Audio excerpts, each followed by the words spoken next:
right, the time being 5 p.m., I will now call to order the regular meeting of the Minneapolis Park and Recreation Board. Secretary Ringgold, will you please call the roll? Commissioner Abeni. Here. Commissioner Carbajal Moran. Present. Commissioner Engelhardt. Here. Commissioner Forney. Here. Commissioner Frederick. Present. Commissioner Garcia. Here. Commissioner Rucker. Here. Vice President Deshpande. Here. President Olson. Here. You have a quorum. All right, on to approval of the agenda. Would someone please move the approval of the agenda? So moved. Second. All right, any discussion? Okay, seeing none. All those in favor, please say aye. Aye. Opposed? That the agenda is approved. On to approval of the minutes. I will move the regular meeting minutes of July 1st, 2026. Second. Okay, any discussion to these? Seeing none. All those in favor, please say aye. Aye. Opposed? That our minutes are approved. Okay, we will have a reports of officers from, I believe, Nicole Hernandez on lifeguard appreciation. Welcome. All right, President Olson, Commissioners, I just wanted to provide a little FYI. Lifeguard Appreciation Day is July 31st. So if you have the opportunity to stop by any of our beaches or pools, say thank you to the aquatic staff for their dedication and service.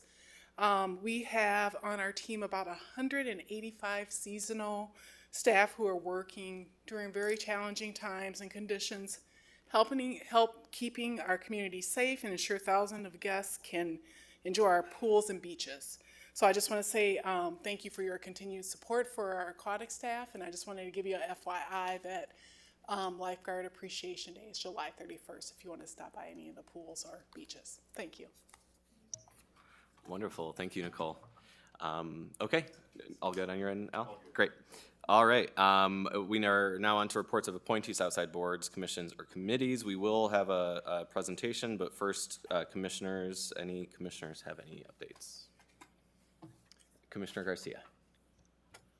Thank you, President Olson. I just wanted to provide some information regarding a City Planning Commission, excuse me, Committee of the Whole meeting that I was able to attend.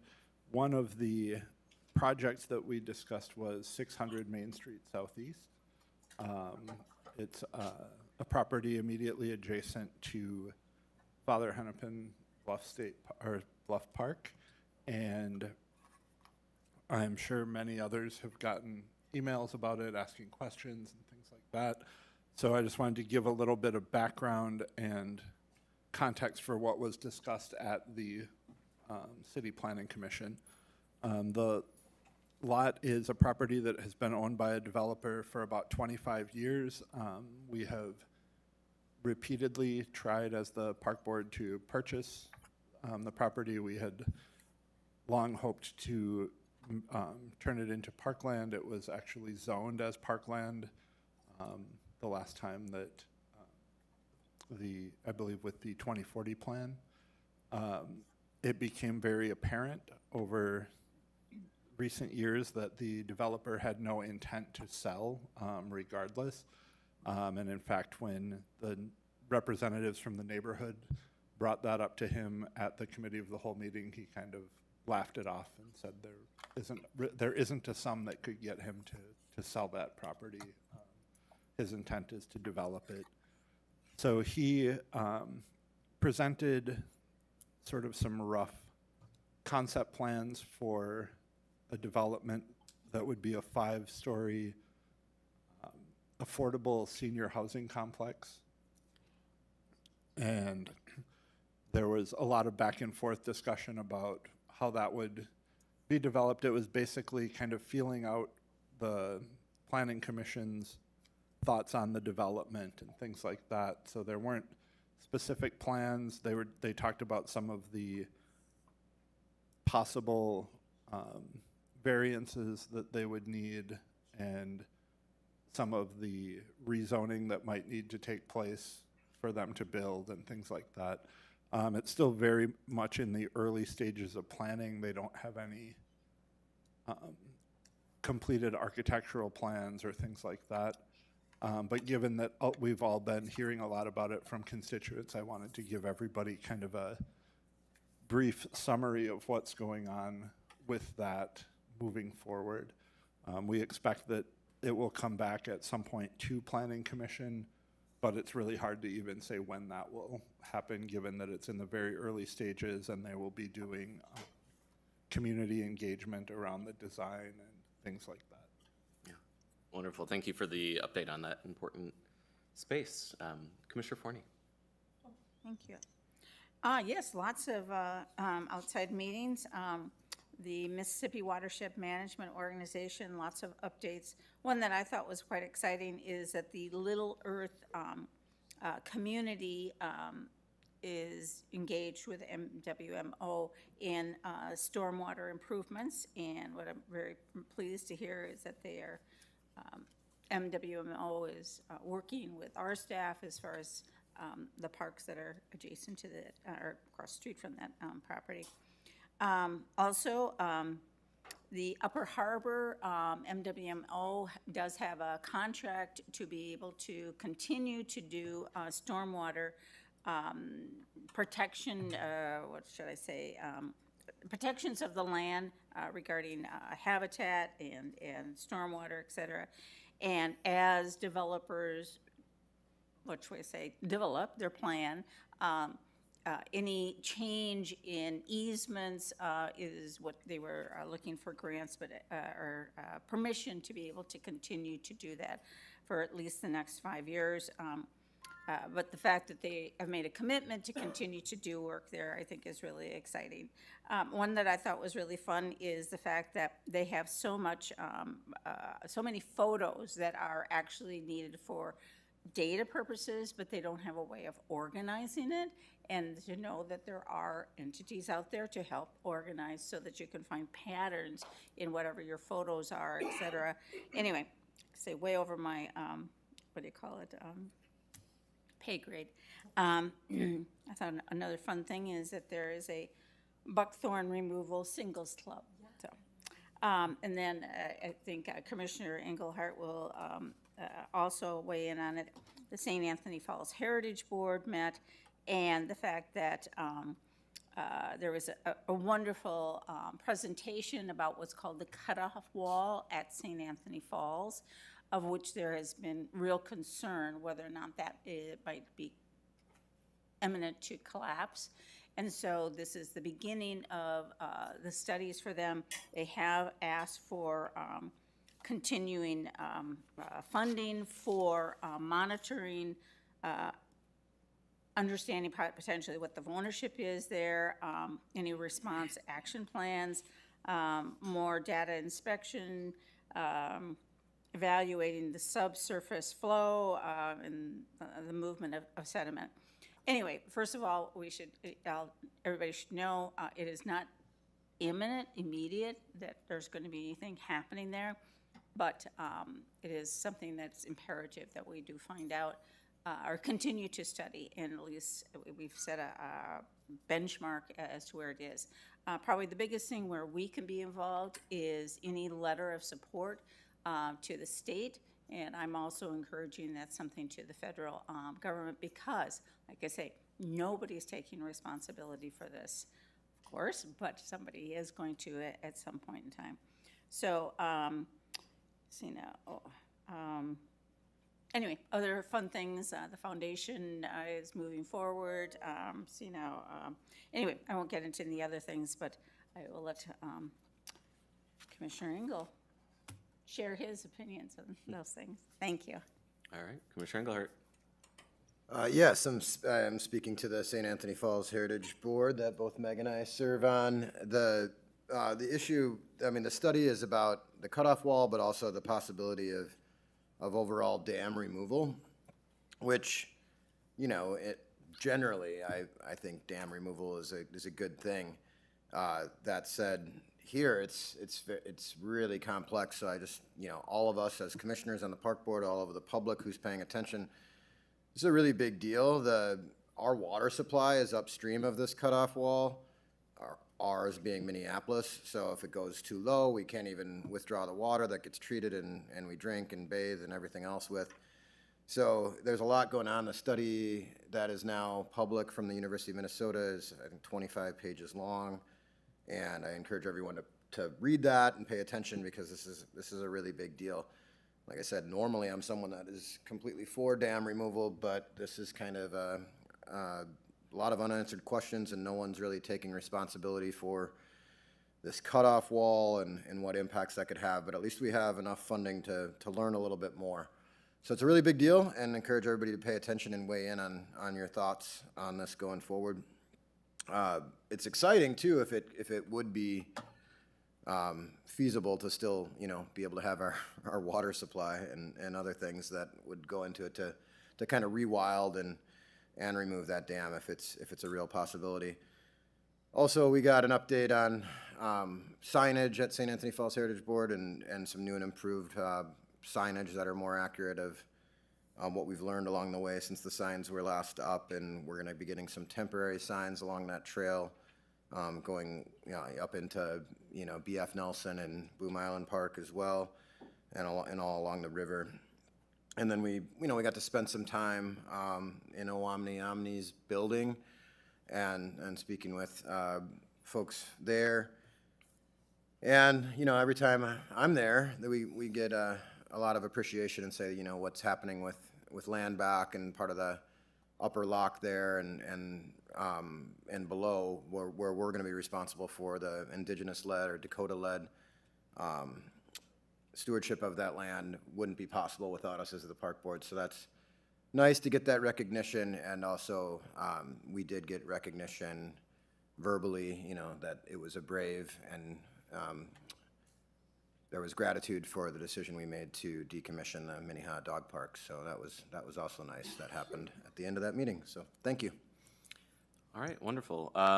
Okay, we now have a presentation of the Minneapolis Tree Advisory Commission's annual report, I believe. All right, welcome. Thank you. If you'll allow me to plug into the system, hopefully I know what I'm doing.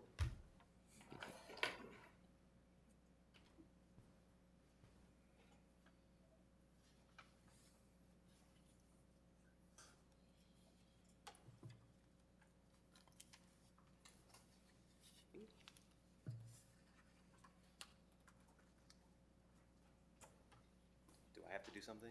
Do I have to permission? See what's happening.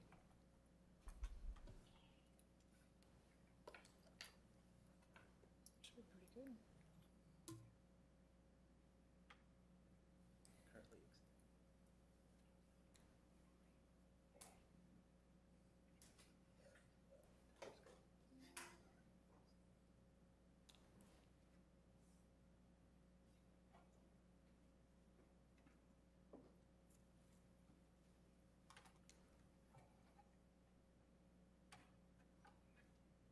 Oh, that might be it.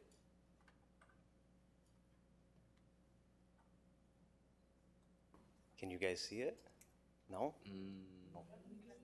Yep. Got it. Yay! Technology works. President Olson, commissioners, thank you for having us and thank you for supporting this group. My name is Giuseppe Marari. I'm one of the co-chairs for the Tree Advisory Commission. And so we just want to present our annual report and talk to you about, well, one, who are we? We've been around for 22 years now. Not the same people, but the MTAC has been around for 22 years. The goal of MTAC is to enhance the Minneapolis urban forest and improve its long-term health. So that's kind of our mission every time we meet. And we'll talk about in this presentation, I'm gonna see if I can move this here. There we go. We'll talk about kind of a little bit why trees matter, some of the accomplishments for the forestry department, some of the challenges and threats that we've recognized, and some of our recommendations on how to address those challenges. So why do trees matter? High level, we'll get into these things. Trees, they mitigate the effects of climate change. I don't know if anybody noticed the weather outside right now, the record-breaking stretch of heat, but also it is a smokescreen out there. And so climate change is something that we really need to pay attention to. Trees, they deliver socioeconomic benefits, and they do contribute to public health. A little bit more detail. Shade cools the city. Everyone knows that it feels better to be under the shade, but not only that, but shade trees cool the city actively through a process called evapotranspiration, kind of like how a swamp cooler works, where it adds moisture to the air. You feel cooler when you're under a shade tree. They improve air quality. I know they don't give us Wi-Fi signals, but they just give us the air that we breathe. Might be just as important, maybe not to kids, but I don't know. Roots on trees also mitigate water runoff by about 20%. As far as the socioeconomic benefits, I think everybody can agree that trees that beautify the city make the city more attractive. I know that when I fly places, if I fly out of Minneapolis and I fly somewhere that doesn't have a great canopy, I notice immediately when I come back in, flying in, there's a nice, beautiful canopy to greet me. It puts a smile on my face. Healthy canopies, they improve property values. I know that that's not necessarily everyone's driving force, but it does improve the wealth of the city. It gets people to want to invest in the city, and it just makes things prettier. Shaded areas, they also tend to not break down the infrastructure as much. If you put a machine under the shade, it's going to last longer, plain and simple. Public health.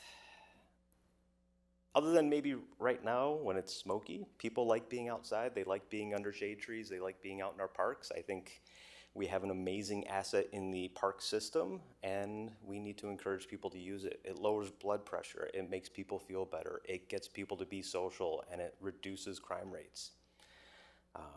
Trees are calming, parks are calming. I think I'm speaking to people that believe very, very much in that, and so I don't have to remind you that parks are a beautiful asset to all of us. There's one more thing too. There's the canopy that the MPRB manages.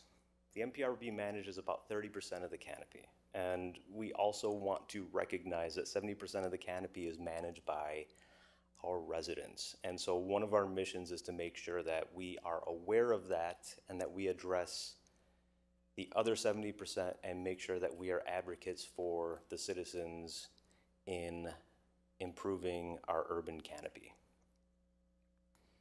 What did we do? What are the accomplishments? What should we be patting ourselves on the back with? I think the MPRB and the City Trees program, they continue to grow the canopy. We have a new director of forestry, and we also have increased engagement with the City Trees program.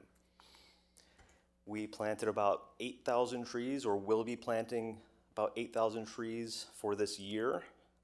We are working on increased tree species diversity. I don't know if you've noticed, but if we have a whole street full of ash trees, we no longer have shade. And so the MPRB works really hard to make sure that trees are diverse in every street. And there's about $100,000 that has been raised through the city's carbon offset program. That's been going towards paying for trees to replace those pesky ash trees or elm trees that do have issues that we need to mitigate. The City Trees program, I can't stress enough how wonderful it is to be working with the City Tree program. They are doing excellent work in growing the private canopy. They distributed 2,100 trees, not just in environmental justice areas, but they do handle condemned tree replacements. They've really stepped up their game, and they're doing a fantastic job, and I can't compliment them enough. I will just say that. The MPRB, we selected a new director of forestry. He's sitting back there. I know he wants to have his picture on everything, so I had to include it. But he's doing a fantastic job, extremely responsive to what our questions are. There's not a single time where he can't get us the information we need. And so we feel incredibly supported by Chris. So thank you guys for doing a great job in getting him on board, supporting him, and we will continue to do the same. City Trees engagement, again, they've been doing a fantastic job. They have the Tree Ambassador program that's very successful. They have expanded their outreach via kind of creative social media outreach programs, print media, and I think based on some of the previous experience we've had with EAB and some of the outreach challenges with EAB in the communities, I think the City Trees program recognized that and is doing a fantastic job working with engaging with the public and educating them on trees and educating them on some of the risks associated with some of the diseased trees or some of the potential diseases that are out there. The things that we maybe don't need to pat ourselves on the back or we want to recognize as challenges and threats. We do recognize that the funding for the trees is not the most reliable.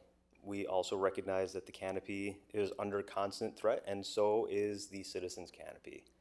100% of the canopy is under threat. It just depends on who wants to own the threat behind it. So unreliable funding, the tree purchase budget, it's not permanent. As it stands, the MPRB goal of 2 trees planted for every tree removed requires a large amount of trees. On average, it's been about 10,000 trees a year. That requires about $1 million to purchase these trees. The MPRB has the infrastructure, the staffing, the equipment to put these trees in. They need the budget. What we've noticed is the funding has to be, there's a chunk that comes out of the general fund, that's understood, but the forestry department has to scramble every year to find funding to make up the gap to get the necessary trees to meet the goals that MPRB put forth. That's our biggest, that's what we notice. The canopy itself is under threat. Look outside, we have climate change going on. We have an urban environment. City trees on boulevards have a short lifespan. If they go 20 plus years, they are lucky. So we're in a tough environment. Staffing, they struggle also to deal with the invasive species threat. Buckthorn, one of them, I think that's been mentioned. Interesting that there's buckthorn for singles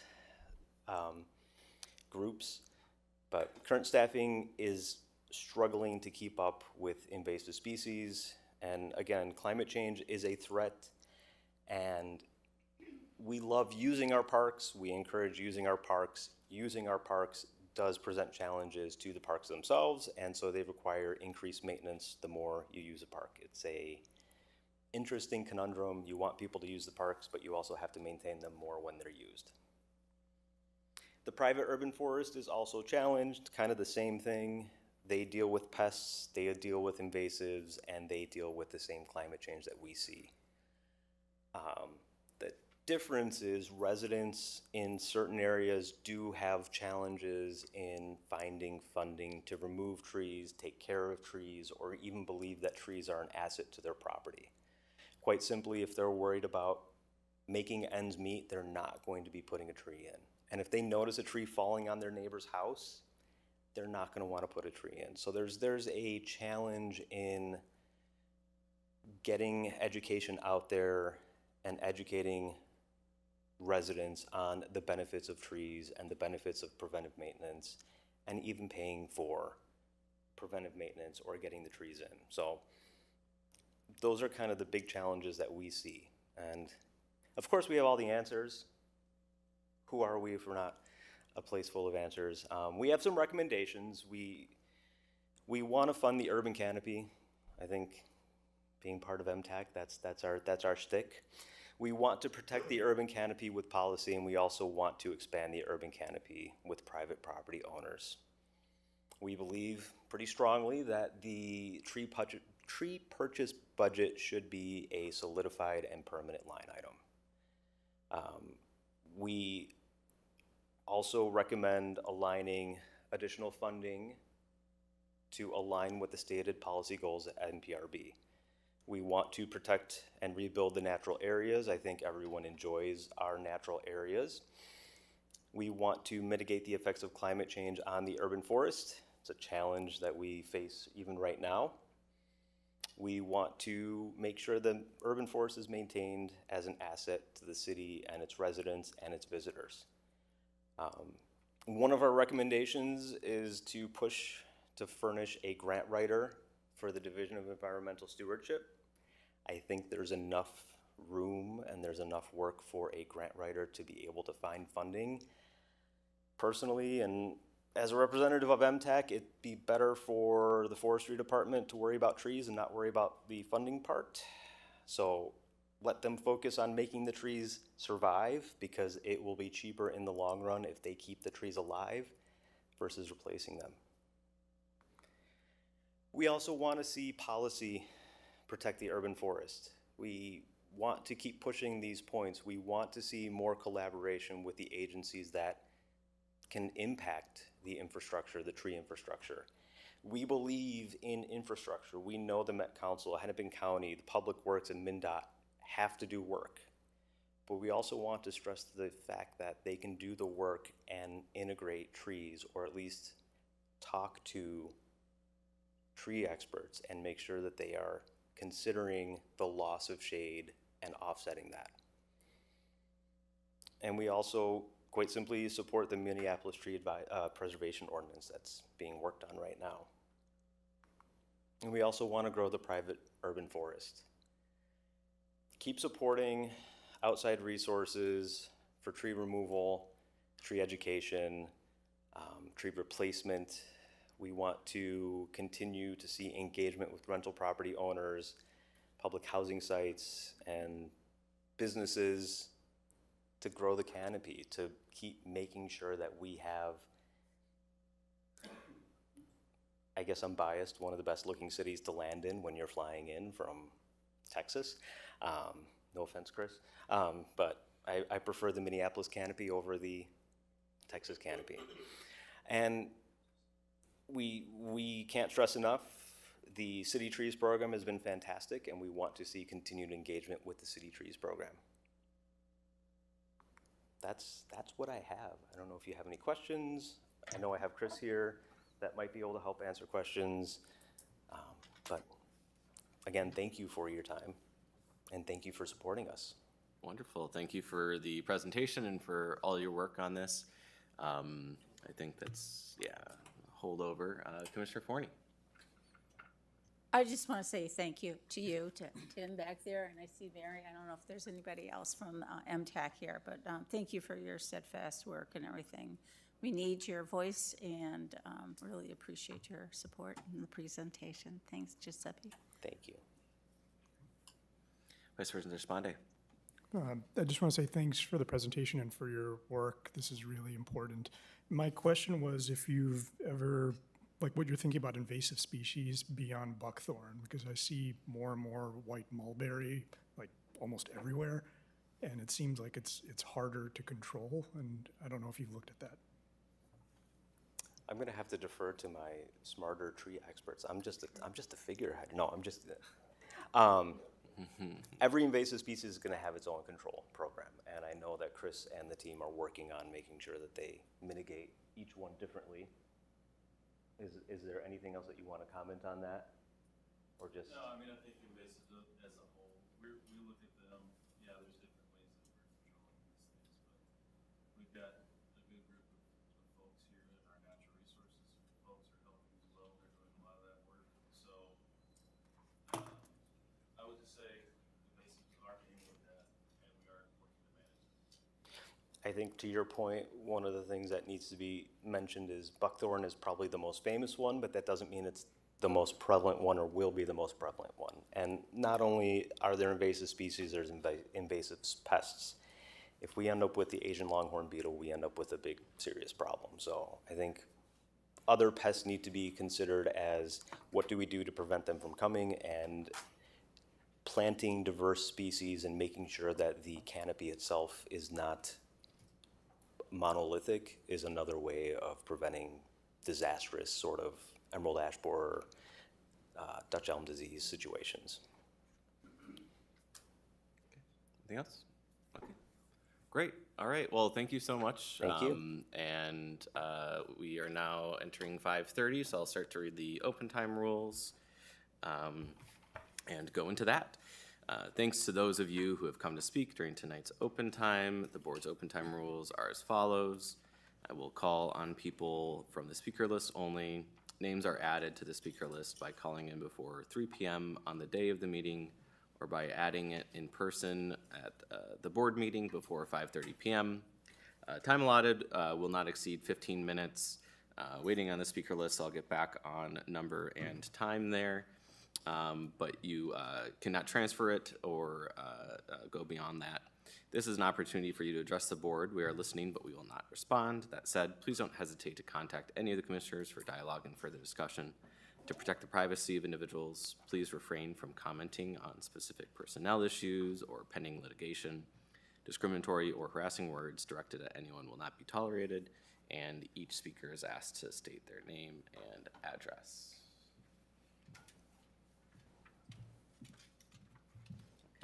All right, and we have 4 speakers, and so we will each have 3 minutes then. First up is Mike Tate. Welcome, Mike, and then after that, we have Darwin Dean. Hello, my friends. Mike Tate, coach, Northside Bulldogs, Northside resident. Firm believer in parks for many, many, many, many years. Again, I'm here to talk about the children. But first of all, I want to say thank you. It was the first time I ever took 3 meetings off, probably in about 12 years. So you probably missed me and I missed y'all. So I want to say thank you to that too, because I seen someone look like, where you been? You're usually a fixture around here, right? And then again, I just want to say thank you. I want to thank you to the staff who's continuing to work on that wonderful building up there on 1801 James. Thank you to the builders. Thank you to the contractors. Thank you to one of the kids who I coach is up there working, putting up some of the wood around that building, and it made me so proud to see him there. Thank you for not inviting me to some of the tours. That's okay. It's all right. I'll find a way in. I live up there.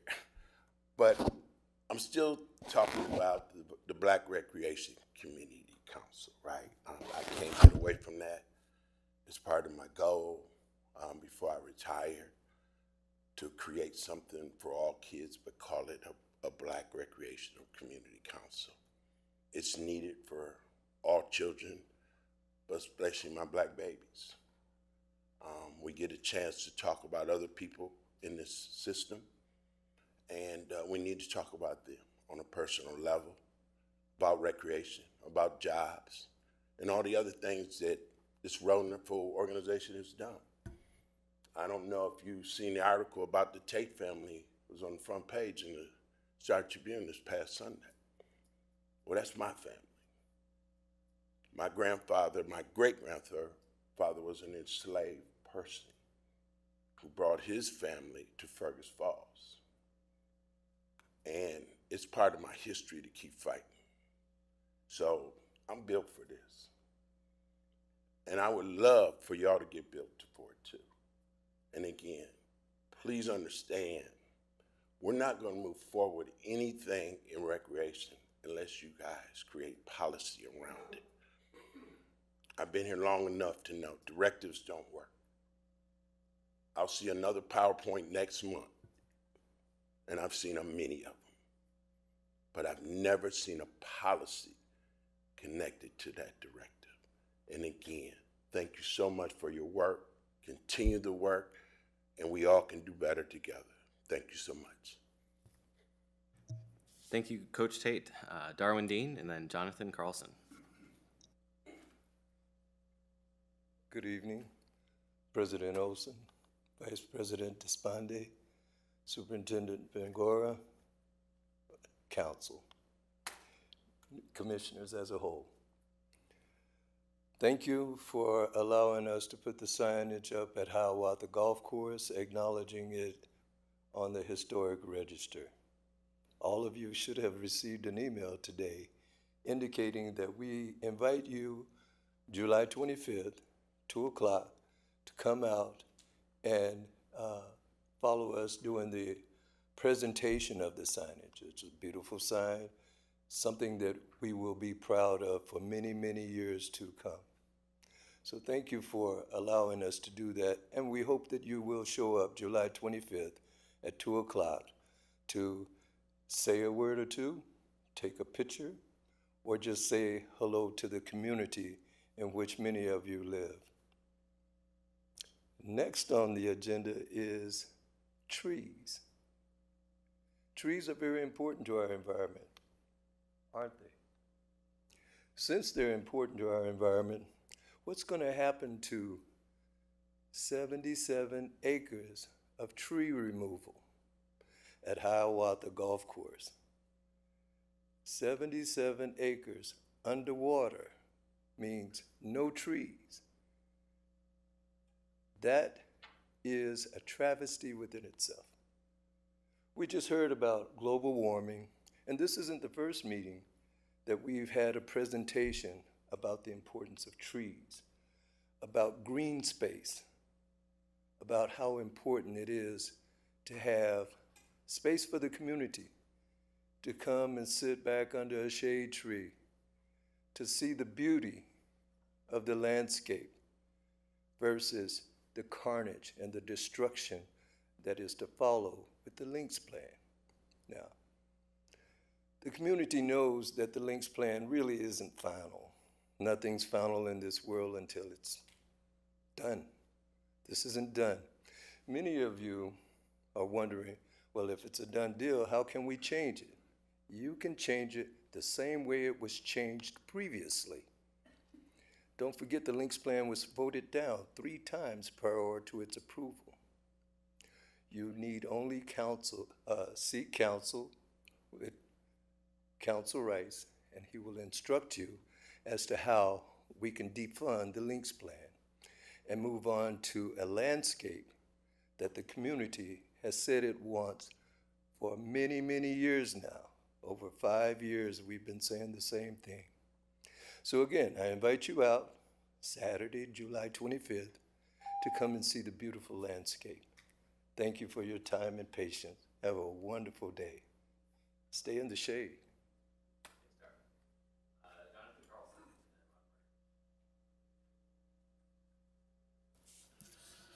Good evening. I'm Jonathan Carlson. I'm an independent filmmaker who first learned about the project when I was making films for the Minnehaha Creek Watershed District. And I came here today to introduce myself to the 5 new commissioners that don't know me, and hello to the ones who do, and to let you know that I'm the person that sent you the invitation today to come to the event on the 25th. And I also came to reorient your moral compass on this entire subject, because even though I came to understand the difficulty, the impossibilities in the water management of the plan you've created, I also, when I came to study it even deeper, I found out how important it was to the African American community. So to reorient your moral compass in thinking about this, about how to change your minds, I want to quote Minnesota's most preeminent golf historian, Rick Shevchik, whose name you may know from the sports columns he's written in the St. Paul and Minneapolis newspapers over the years.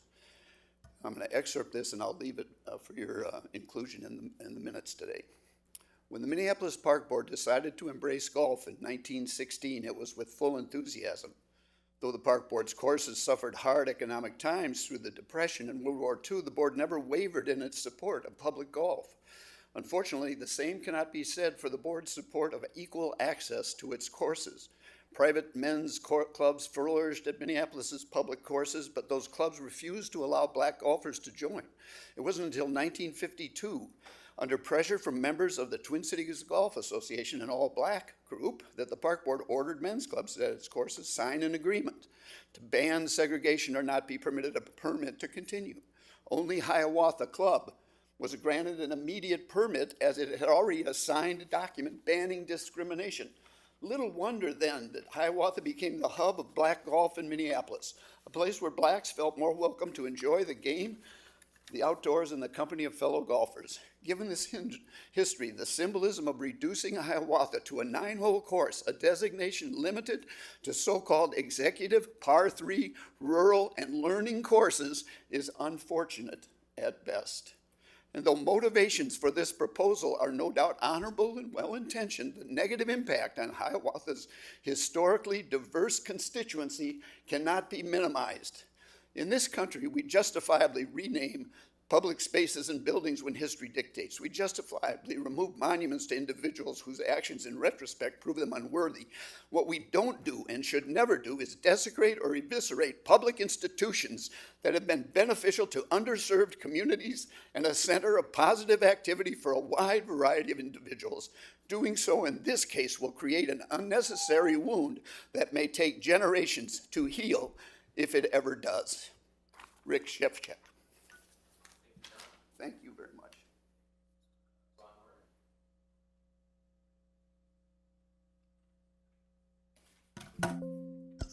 Good evening, Ron Warner, west side of Cedar Lake resident.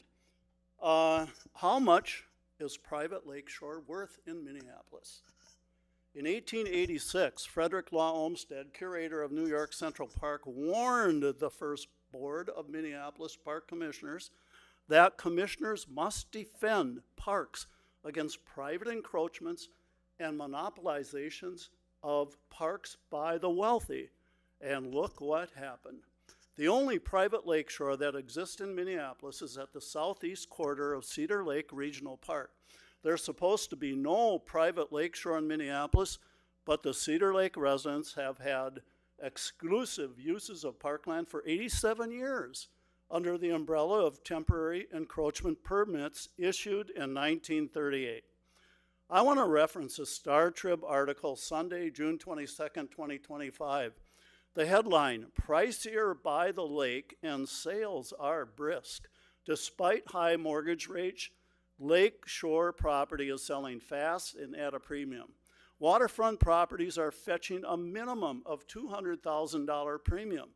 That says a lot, and this is a quote, that says a lot about the desirability of lakefront property, that so many are willing to purchase lakefront, demolish the structure, and rebuild it just to be on the water," stated David Arbit, Director Research of Minnesota Realtors. The last 3 recent sales of homes along the southeast shore of Cedar Lake, all large homes, purchased and promptly torn down and replaced and being replaced with even larger homes. 30 Park Lane, purchased September 2019, $2,418,000. Torn down, assessed January 2025, $3,665,000. 34 Park Lane, big boulder wall and patio, purchased March 2021, $2,625,000. Torn down, assessed January 2025, $3,002,000, and still being built. 14 Park Lane, purchased September 2025, $3,050,000. Torn down, still under construction. As I said, footprints of these homes are dramatically increasing from the top of Park Lane to the private property lines. And yes, these wealthy people can build as large and expansive homes as they can afford. That is their right. But should they also have a right to private shoreland that is the public's parkland? That is not their right. These people are privileged enough without the park board according them our public parkland for private use. Shameful behavior. Horace Cleveland and Theodore Wirth would not be happy about Thanks, this Ron. situation. Thank you. All right, with that, I will close our open time, and we are on to our consent agenda and consent business. Barring anything being pulled for discussion, would someone please move the agenda as a slate? I'll move the consent business agenda as a slate. Seconded. Okay. All those in favor, please say aye. Aye. Opposed? With that, the consent agenda is approved as a slate, and we are on to, which one? Admin and Finance. Do you want me to read or you? Oh.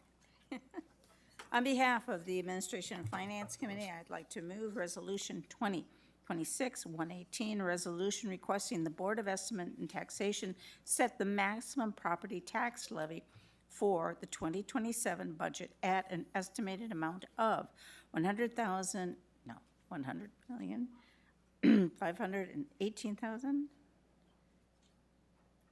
Yeah, that's right, $206, an increase of 5.86%. Hopefully I read that right. All right, I'll second that. Any discussion on this? Any discussion? Okay, seeing none.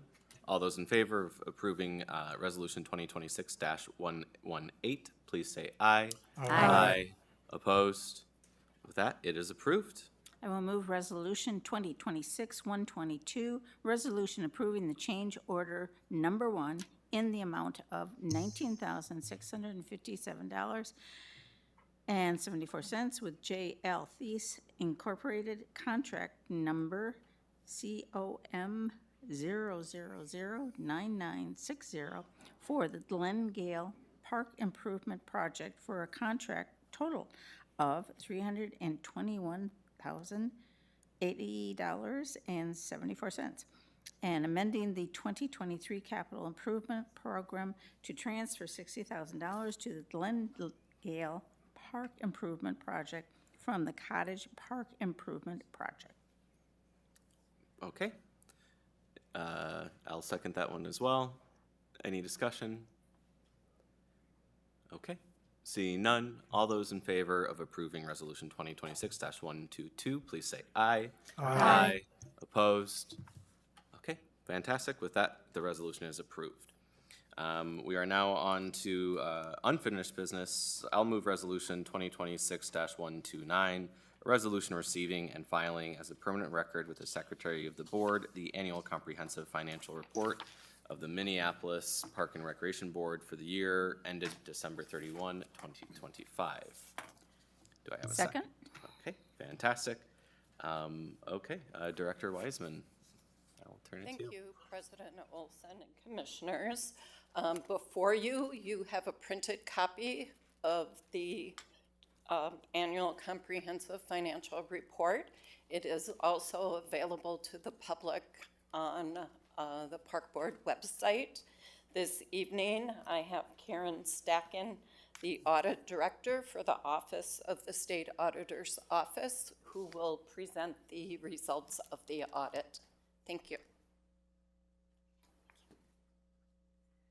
All right. Good evening, President Olson and members of the Park and Recreation Board.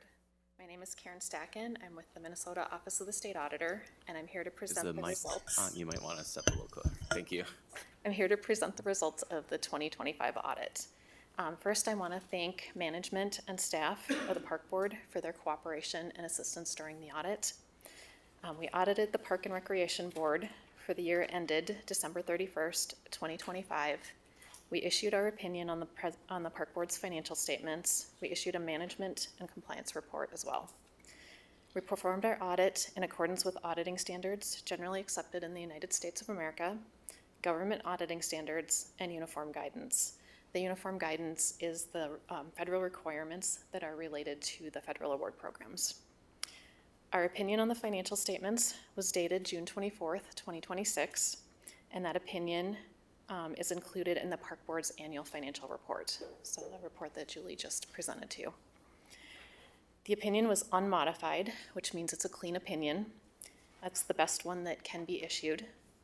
And this means that your financial statements are fairly presented and conform with applicable accounting standards. We also audited the Park Board's major federal awards and have issued our opinion on the compliance for those federal program that was audited. Our opinion on the Park Board's major federal award program was also unmodified. This means that the Park Board has complied in all material respects with the compliance requirements that were direct and material to that major federal program. Now, throughout our audit, if there were any findings related to internal control, compliance, Minnesota legal compliance, federal program internal control over compliance, or federal program compliance, they would have been discussed with the respective management and staff. And then at the end of the audit, we would have discussed any written findings. Those would be the ones that would be included in the management and compliance report in detail with respective members of management and board. And I'm happy to say that this year, there was no findings reported for the park board in the 2025 management and compliance report. So you had a clean audit this year. Does anybody have any questions? Commissioners, questions? Okay, Okay, well, thank you for your time. thank you very much. Yeah, just wonderful work. Appreciate for, obviously it's, required and all that, but I think it's really important for, the people of Minneapolis, and as we go into kind of budget discussions, that we understand where we are at financially, and that, we have fairly good practices as a board. So, yeah, Director Reisman, if you have any comments. President Olson and Commissioners, I don't do this very often, but I would like to communicate that this is the third year in a row that we had a clean audit with absolutely no findings. And I would like to thank the Finance Department at the Minneapolis Park Board and all staff who are involved with federal grants and state grants and work to keep the accounting part of our system going. So thank you. Thank you very much. Hear, hear. Okay. And with that, we are finished with our agenda and on to petitions and communications. We'll start on, Secretary Ringgold. Thank you, President Olson. I don't think we took a vote on that one. Oh, yeah, sorry. Kind of seemed like a formality. I thought the clapping might just be kind of, stand-in. All right, sorry, apologies for that. Commissioners, seeing no further discussion, all those in favor of Resolution 2026-129, please say aye. Aye. Opposed? With that, it is approved and received. And on to petitions and communications. Commissioner Abeni, we'll start on your end. I will pass. Commissioner Garcia. Thank you, President Olson. I just wanted to say, in light of what the weather is looking like and things like that outside, it's a day where I extra appreciate the work that everybody here puts into managing our urban trees and canopy. I know that this is all coming from wildfires in our state's northern border, and the sort of conservation efforts that we take across the state, but especially here in the city, are very important. And I want to extend my appreciation to our environmental services department, to all of our workers who are out there every day making sure that we have one of the best urban park systems in the country, and taking care of our trees and knowing that we're doing our part for climate is really important. And I would also like to extend my best wishes to our colleague on the city council, Councilwoman Aisha Chugtai, who is my representative, who is taking some time away from city council this month to work on her mental health.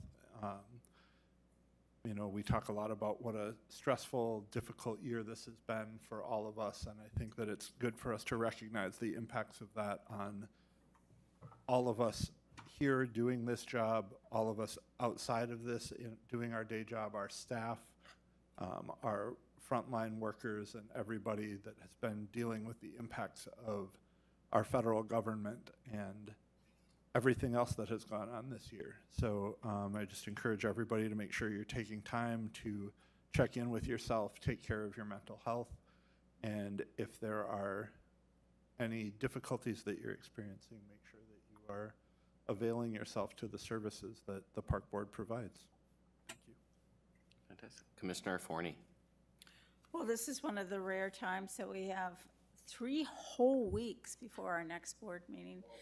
So relax and enjoy and everything. And during that time, there will be a couple people who happen to be in the J's because it's July that will be celebrating a birthday.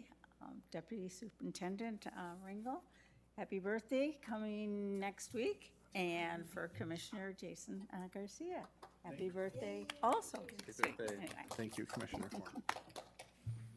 Okay. Commissioner Carvajal-Moran.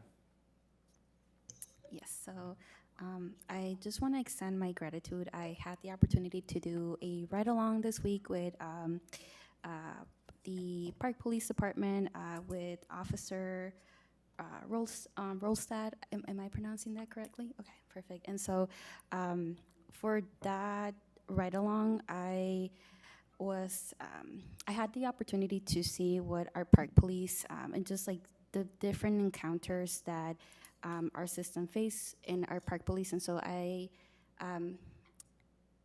have an appreciation for my shadow buddy, which was Officer Rolstad, and just like the way that they were de-escalating. There were a few encounters with young people, and just the way that the escalation happening, the community engagement. I just appreciate it, and so I just wanted to give her a huge shout out, and also just like the way that she amplifies her team. So if anything, I just want to share those flowers, and then just echoing to what Commissioner Garcia said, just grateful that our park system right now is a moment, like it's a space of summer joy. But yeah, recently there has been just a few like mental health conversations that have risen up, and so like I also hope that like I'm grateful that our park systems can offer space for grief, space for processing, and overall just green space for that. And so yeah, just continuing echoing what Commissioner Garcia said. So thank you. All right, Vice President Deshpande. Pass. Commissioner Rucker. Pass. Commissioner Frederick. Thank you, President Olson. I had the opportunity to attend Red, White, and Boom on Saturday the 4th, I think it was, actually the 4th. And I was there with Commissioner Engelhardt. We did morning yoga in the park, which was fabulous. I always love getting out to explore our events as a individual and not necessarily as a park commissioner. So I really enjoyed my experience there and met some lovely people who the park board is working with, including a mom with 2 young children who was serving fruited waters and ice cold waters, and we talked about her business a little bit and how she's being engaged for more events around the park board. So I just want to say kudos to the teams that's working and developing those connections in our community. That family had a really great day, and she was supplying all of us with what was really essential. So thanks everybody who made that event what it was, an incredible gathering space, and I look forward to the next one. Commissioner Engelhardt. Yeah, thanks, Commissioner Frederick. That was a great day. I hung out a bunch down there, and our staff are so passionate about making sure people have the best possible experience, and seeing so many people out there. So, you know, us as commissioners should get out and enjoy the parks as well, and everybody should. There's just so much. There's kind of something for everyone, and sometimes people don't pay enough attention to what's going on in our parks and in our programming. I get asked about things, and then sometimes it already exists. So, you know, there's that. It's been 6 months now for me and the new commissioners, and I have so much reflection. That said, you know, this time, petition and communications, P&Cs, is really the only or one of the only times we have to talk about things because of open meetings laws, and there's a real challenge with that. This is a part-time position, and you know, my full-time job is representing state employees, which is with MAPE, and I happen to represent the DNR, for example, and our folks are really working really hard and in stressful environment up north right now. Foresters and fire team leads and beyond our rapid response team. So it's, you know, it's a lot to have that job and this job. And, you know, we've identified 4 priorities as a board, which one of them wasn't labor, because we felt we did enough with creating a whole new committee of employee relations, and I agreed with that. That said, I want to really make sure that we do prioritize a labor relations director. I think that'll take a load off of me, and staff support it, and it's been a long time that people, senior staff and other staff, have felt that that's a need. So I want to see us really prioritize that as we look towards the end of this year and when we're passing a budget. So it's a real, you know, it's a real challenge doing this work. I mean, I think more so than I even thought. And then, you know, just noticing the distinction between what a board does in general and what we do. We're governance, and then staff, you know, manage the day-to-day and effectively really run these things. And we have excellent staff, from superintendent to, you know, a seasonal staff. I think we're doing good work to strive for and be that employer of choice. And looking forward to the Committee on Employee Relations here later tonight, and we'll focus on that some more. You know, there's just so much. I mean, and this is being the only opportunity, so it's like hard to pass, right? And I think I'd like to see us take action on this issue with Cedar Lake that we continue to hear about. I did go and walk along that land last year. I canoed there recently, and it's great to see so many people and literally, you know, someone from almost every identity that represents Minneapolis out there on the water. It's just beautiful. But then you do see, you know, these massive wealth homes taking public land, so I'd like to see us address that. My neighborhood, which is Holland in northeast Minneapolis, is looking at what to do in renaming our local park, and that's exciting, and I appreciate Deputy Superintendent and Secretary Ringgold helping us navigate that process. So there's just a lot that's going on, and back to the governance versus management. I'm happy to get any question at any time. It's just time is limited, and being able to show up and be in different spaces. So if it's something that, you know, hey, maybe I should go to staff, like athletics director or environmental services or something, I encourage the public to try that first. And then if it's something that, you know, you're not happy with the result, or you think we need to change something, that's, I think, more of what we're for. And I think just like getting better at communicating what the role of commissioner is versus role of staff is, I think that would be helpful with a 6-month reflection into this job. And then lastly,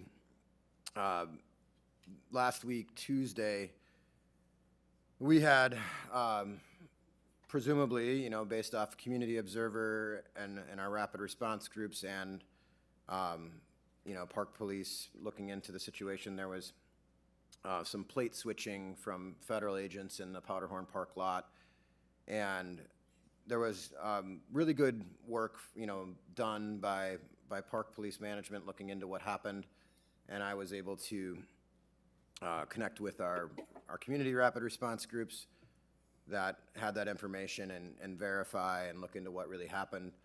And unfortunately, there was a social media post that had some really false claims about what was happening with our park police.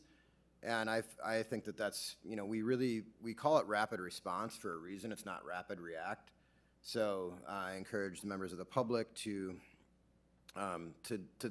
think about that, the difference between respond and react. And we need to operate on facts. And if there's some accountability to be done within our public institution here, and including our park police, we'll do it. But that was none of what was alleged happened. And we really looked into it thoroughly, both from the community response and the park police, and looking at cameras and body worn and still and GPS footage and interviewing the officers that day.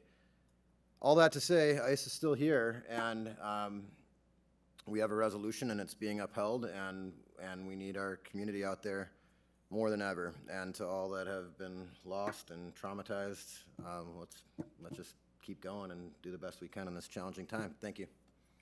Thank you, Commissioner Engelhardt. I just have a quick update. I met with Carol Hailstone about the Parkway resolution to get a little bit of an update on kind of what's going on there, and some kind of exciting news of, you know, external partners who are really kind of excited about this work. Downtown Improvement District, Meet Minneapolis, the City of Minneapolis, all expressed, and early on business owners have expressed interest in kind of what we're doing here, and kind of evolving how we look at that really valuable space, and in fact kind of considering how it can then be, as we look at this, how it can be extended to possibly, you know, further, you know, into downtown and then into Northeast to create that sort of economic impact and that draw that we're kind of looking for, and to ensure that there's, you know, as much accessibility and things of that nature. So it's kind of moving along, still early days on that, but I thought that was really encouraging. Wanted to share that, and also potentially working on a partnership with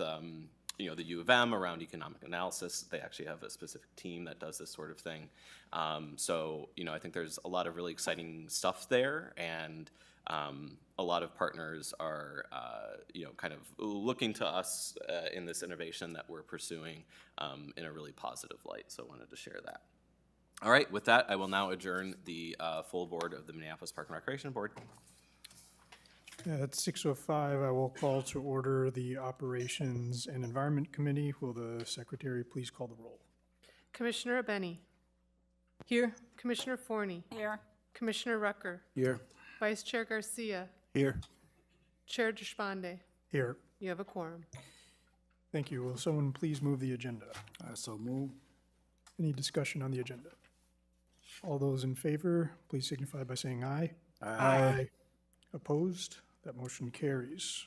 Will someone please move the minutes? I also move the minutes of April 29th, 2026. Thank you. Any discussion? Okay, all those in favor, please signify by saying aye. Aye. Opposed? That motion carries. We will now start with our action items. Director Chris McMaster of Forestry. Oh, I'm sorry, I apologize. Will somebody please move I'll resolution? move Resolution 2026-121, resolution approving a cooperative agreement between the Minneapolis Park and Recreation Board and the University of Minnesota for tree research and outreach lasting 5 years, starting in 2026. Wonderful. All right, Director McMaster. See if I can get hooked up.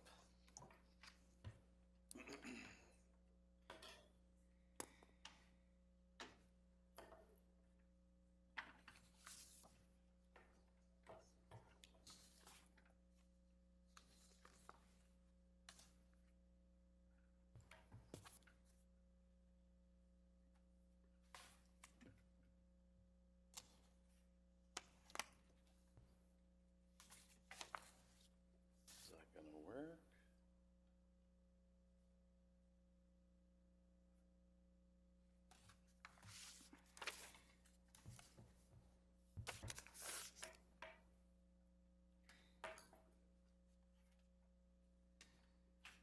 No?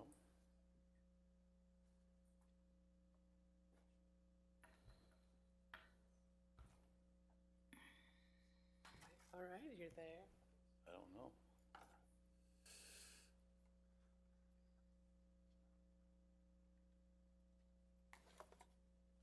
All right. Good evening, Chair Deshpande and Commissioners. So this is something that we've been working on, and I'm really excited to share with the board today. And it kind of talks a little bit about what we're thinking about and how we're moving forward. And I've got Ryan Murphy here from the U. He's part of this team that's working on some of these kind of forward-thinking ideas. And I want to get into it. So we've got essentially 3 focus areas with this research agreement that the U and my team are working on. And the first one would be this idea around our heritage trees. So we've got heritage trees across the system. Many of them are beloved trees, either for their significant size or cultural importance. And we have a lot of visits to these sites. And I mean, these trees are essentially legacy trees for our system. So the idea that was spawned from this kind of thought process is to visit those trees, collect seeds, specimens, or potentially cuttings, and grow their offspring. We would take those trees and put them back into the system and be able to talk about the story of those trees continuing on. I know we've had some that have aged out or have fallen, and for various reasons, whether it's storm damage and whatnot, or invasive pests and diseases. But it's a way for us to ensure that the genetics of those species that obviously do very well in our area continue. So that's number one. The work's already started there. Ryan and his team have done a quick assessment, so we kind of know where we stand, and now we're going to identify trees that we want to start in this program. Next, sourcing underrepresented tree species. So through our process of purchasing and planting trees across the system and the city itself, we kind of cast a wide net, and we have to look for specific vendors that can service our needs in planting thousands of trees every year. What we don't get a lot of are species that are difficult to procure for whatever reason. Maybe they don't transplant well. Maybe they're not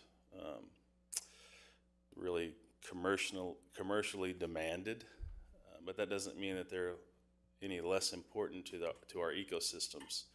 And so for us to utilize the university to help kind of find some sources for this kind of material, and also go into our own spaces and collect seed to try to propagate some of these species that we're having a very difficult time getting. So when we talk about invasive species and displaced ecosystems, this is a way for us to combat that and also return some of our understory, especially, which has been ravaged by buckthorn. And finally, something that we've been doing, and something that we've been doing with the university, but we're going to continue to increase this program and grow it, and that is looking at some near native species. As our climate continues to warm and change here in Minneapolis, look for species that their native range may end in, say, Iowa, and incorporate those species into our system, and that will take a little bit of pressure off of both our natives and some of our naturalized species that we've been using year after year, and just essentially assist in the movement of trees, just like we're assisting in warming the climate. So this work is really, I think it's really cutting edge work. It's stuff that sets us up for the future, and it shows that we are being forward thinking in our processes. And questions? Questions, commissioners?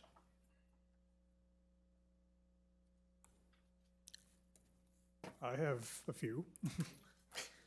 Well, first off, I mean, the study was really great to read, and I had a couple top-line questions. One was around tree mortality, and it sounded like our tree mortality is actually pretty good. And could you discuss more about why you think that is? Yes, Chair Deshpande. I would say we have been doing this for a long time, and we have very dedicated professional staff, experts that have this down to a science. We still have challenges, and we've talked about those challenges many times up here with watering, and working to find solutions to how we get trees watered when we're in the heat of the summer and we're not getting a lot of rain. But ultimately, the most important thing that you can do for a tree is to plant it correctly. And we do it thousands and thousands of times, so we're just good at it. We have a professional team. That's great. And about the heritage species and the propagation, some of the trees that were listed in the report are on private land. So are we, and actually that goes to the tree advisory committee too, saying 70% of the trees in the city are on private land or homeowners' land. Are we working with homeowners, with developers? Like, where are we getting access to these heritage trees on private property? The whole thing is still being developed, but if that tree is on private property, then we will request access. Our first look really is trees that are on our property. We'll see how that rolls out. if we can expand, let's say we've got a heritage tree that's unique in the system, but it happens to be on private property, we may look to collect seeds or cuttings from that tree. But I think there's a lot of opportunity here, and included in that opportunity is outreach to engage with residents. So this is an opportunity for that. Great. And then the last thing I'll say is about storytelling, and we've made that a key strategic direction as a board. I really do think this is not only cutting edge research, but it's the type of innovation that is not really happening around the country. And in the report, it stated that the only similar studies being done are in Sacramento, Philadelphia, and New York. So when it comes to cold climates, Minneapolis is at the forefront. And this partnership that we have with the U is something that's special and unusual, and it's something that we really should advertise more. I'd love to see a press release. I'd love to see social media about this, both at the U and at the park board. And this is something that ultimately is going to impact a lot of people around the country and potentially around the world with other cold climates that are looking at the type of work and scientific research that the park board here is pursuing. And so I say that as commentary, but I also just want to commend you and our representative from the U for this work, because it's advancing scientific literature and helping the entire planet. So thank you. Yeah, Mr. Chair, I couldn't agree more. Thank you. Commissioner Forney. I too read it, and I just very exciting. So thank you for the partnership. There's so many things that can come out of it. My head is just kind of linking now the MTAC presentation, and I thought it was particularly profound, them commenting about how we can protect via policy, and I hope you'll keep those antennas out in this research. If there's anything that we can do, I mean, I'm sorry, it just keeps bugging the heck out of me that our biggest challenge is stump removal. And, if there's ways we can deal with that, it really is very, very frustrating. But thank you for the work, and look forward to the continued collaboration.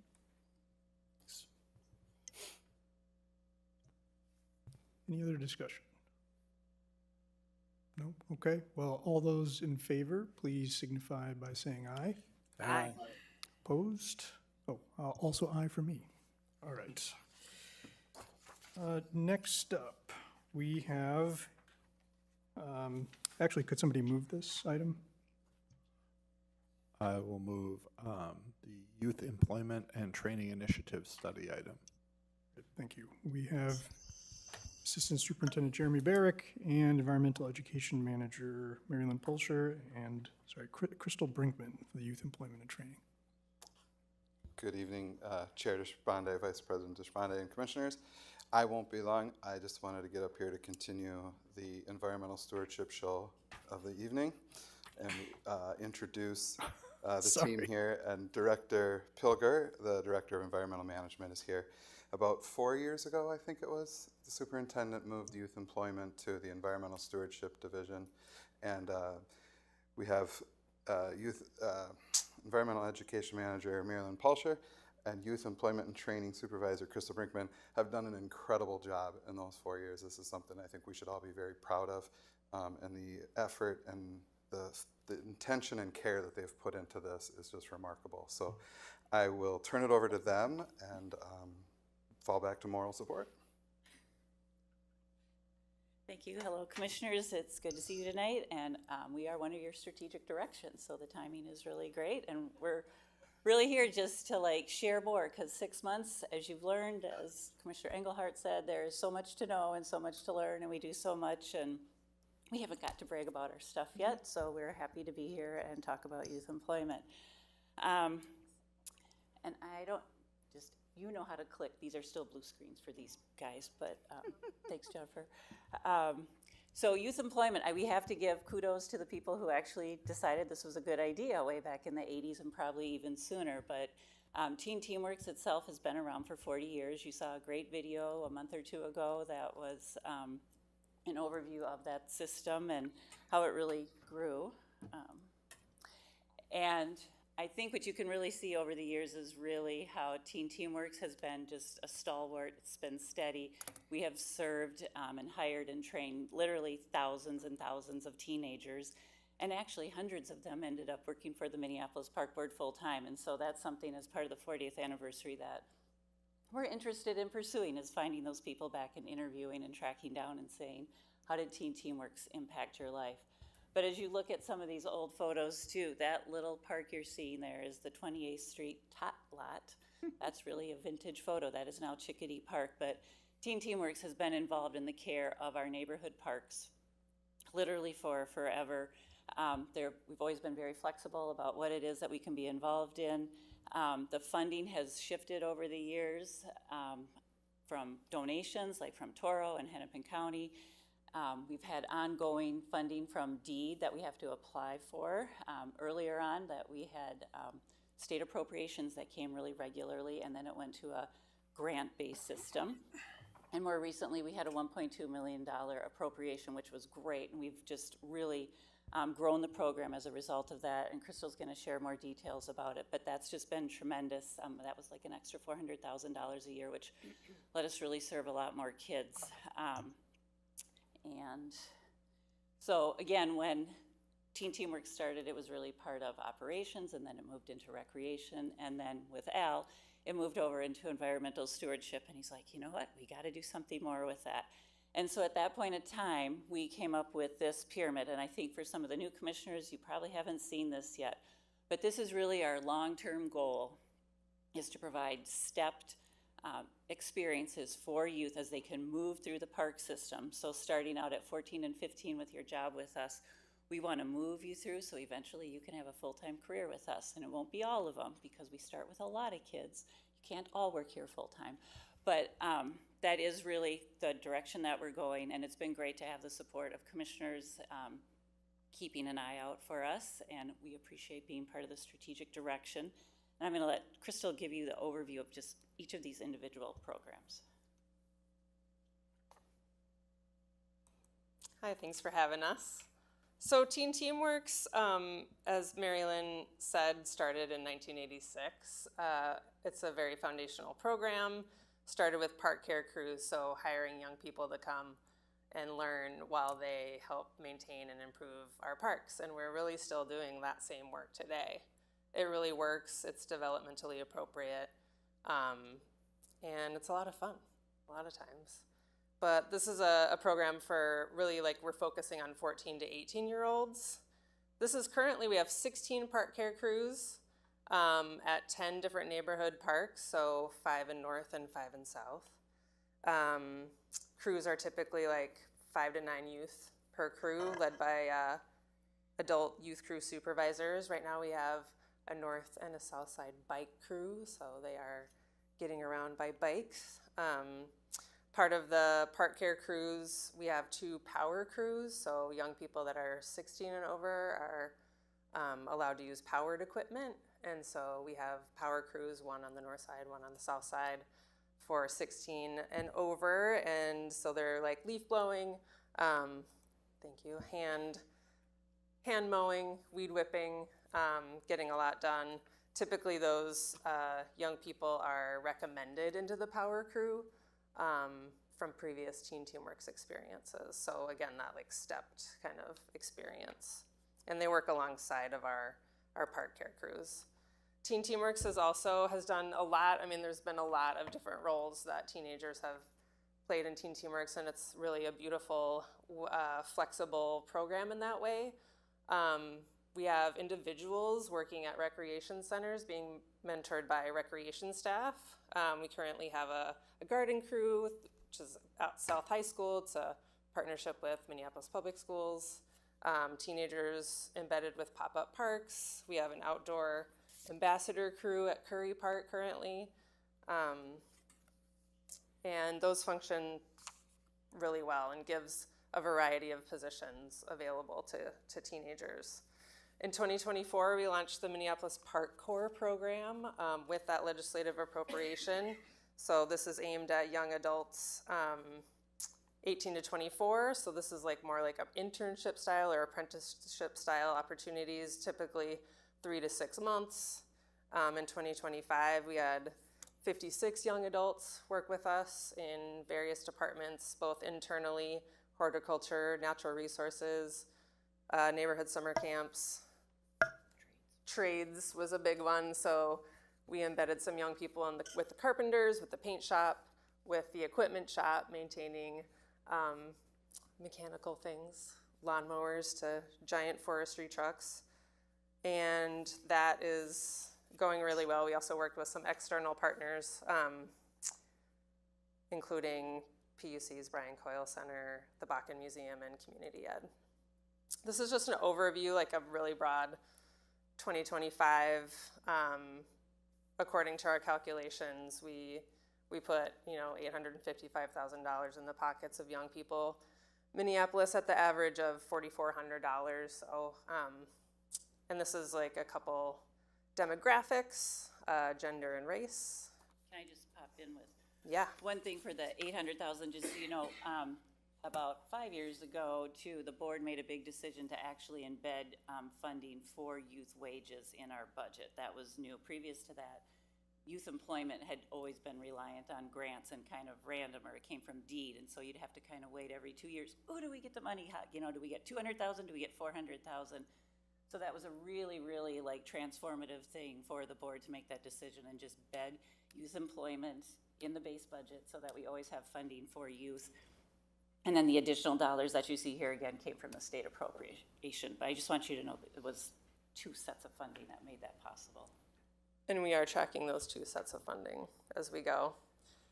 In the future, we'd love to deepen our partnership with Minneapolis Public Schools and continue to do outreach and recruiting and make sure our students know what employment is available here. And we're continuing to build partnerships and relationships with workforce development organizations so that young adults that are in trades programs or exploring careers can understand what the Minneapolis Park Corps has to offer. Some of our strategic kind of opportunities include scaling park care crews. So, 40 plus years of park care crews are well established, and we could expand those and increase those. Those are scalable. We are going to continue to build on the success of the Minneapolis Park Corps and continue to offer those positions to young adults that are interested in getting some experience and training. And we have a very solid work readiness curriculum that our park care crews engage in. So they're once a week hearing about financial empowerment, professional topics, career exploration again, and actually in exchange for that they earn credit toward their high school diploma with our education partner. So we could be delivering that work readiness curriculum to other young people and other departments within the system too, very easily. And that is the quick overview of youth employment for Minneapolis Parks. And I do want to point something else out too that I think has come up when you were talking about strategic direction, that really right now 40% of our workforce is youth for the overall people who are employed here at Minneapolis Parks. So that's a pretty tremendous number. So we're just one component of that, but there are lots of opportunities to really work together and do more for the other groups that are also hiring a lot of teens and young adults as well. And actually, this is a good percentage of participants from last year. So anyway, if you have any questions, we'd be happy to answer them. Questions? Commissioner Frederick. Sorry, I'm just geeking out over this picture. I think it is so cool to see, just like we see numbers sometimes, but it's cool to see the groups of kids just all together and see their faces probably after a hard day's work. I think it looks like. But thank you both for being here. I was very delighted to see the commissioners embrace the idea of our strategic direction surrounding youth and youth employment specifically. I know that our our kids across the city, but our kids specifically on the north side really benefit from having that engagement and connection to that first-time job experience, which gives a lot of those lifelong skills that we see transferred into later careers. So I'm super grateful to be on a trajectory to hopefully grow and, directed by the board to grow at least 3% over the next 4 years in terms of youth employment. And I just have a few questions. I tend to kind of pontificate on these questions, so I'll try to be straightforward with them. But I had the opportunity to speak to a few young people who came through for a tour, and they had mentioned how they were told by a peer of theirs about the program, and they specifically said, "I would not sign up if you told me to do it." And I said, "That's so fair." What engagement is coming to young people from young people? Do we have any sort of processes around getting former employees or current employees to talk to their peers about these programs? There's a lot of Yeah. Well, I mean, the program wouldn't be going unless people were spreading the word about it. Yeah, word of mouth. Families. So, I mean, at this point, there's been many generations of a family that has been a teenager in the program, for example. So it is a real legacy, and I think just friends talk to each other, siblings, friends, family members, definitely spread the word. But we do work with schools and like after school kind of time organizations to make sure that like new faces are coming as well. And I would say too, it's also recruiting locally, because we don't want kids to have to travel a long distance to get to their work site. So we really are working hard to you're near North Commons, so we want you to be able to walk the 6 blocks to North Commons or to get to Powderhorn Park or that kind of thing. And we also take some youth from Step Up as well, and that's very site specific or neighborhood specific too, and we always hold enough so that local can be in there. But it is an awful lot of, oh, you did this, I did this. And again, moving kids to the next one. So they do work alongside kids who are 16, try and have one 16-year-old per park care crew. They get to use the power tools. It's very cool. So you want to do that next year, so you want to come back so you can do that as well. And then moving from all the kids that can do that 16, now you are on a power crew, and they do get to do some pretty cool projects. So, yeah, sounds like it. It sounds like there's a lot of mentorship with inside the youth themselves, just seeing the trajectory that they could one day, that could be them, I think is also a powerful, it's a powerful relationship to build. I just have one more question. We saw a demographic slide, and I noticed that we had a pretty overwhelmingly male population. Just curious, what are some ideas we have about engaging our female, non-binary students and youth in the community? And maybe what have been some hurdles towards getting girls and non-binary folks interested? Yeah, again, I think it's that word of mouth really goes a long way. And then that modeling. So last summer we had, a young woman, female identified person on our power crew. And then she went on to work with the Carpenters this winter. And I feel like folks saw her and really took that in. But it is a challenge. It's definitely a challenge. Yeah. But the word of mouth and that modeling is really what we strive for. And then having competent supervisors that are encouraging and able to work with folks that aren't, just socially ready to work with power tools, for example, as much. And I think too, maybe there's more young women who have been placed individually, with camps and that kind of thing too, maybe with recreation and. Mm-hmm. So was the demographic structure we saw overall based off of? Overall, yeah. Okay. All of youth employment Okay. from 14 to 24 years old. Interesting. Mm-hmm. Have you and again, if this is not within your scope, understand, but have you noticed across the years there has been an increase in that percentage of young girls, non-binary students participating? Has it been pretty stagnant? I mean, I think the demographics, it's always skewed higher male. It's always been a higher percentage male. That's just what's happened too. And also the program is really well known within the African-American community. And so that has also been like the biggest percentage of participants as well. So it's, again, I think it's just word of mouth. So within a community, you're aware of it and it keeps going. One cool thing about this summer is our youth crew supervisors are 50-50, like male and female identified.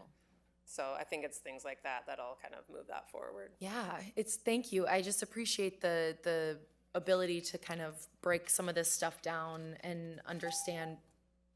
Thank you. Any other questions? I had just a couple. One was, are we doing surveys of these kids to understand, like, why are they attracted to this? Is it the money? Is it they just want a job? Is it they're interested in the particular skill they're going to learn? Yeah, we do a pre and a post survey. So not only to track a little bit of their interests, but also their knowledge pre and post the experience.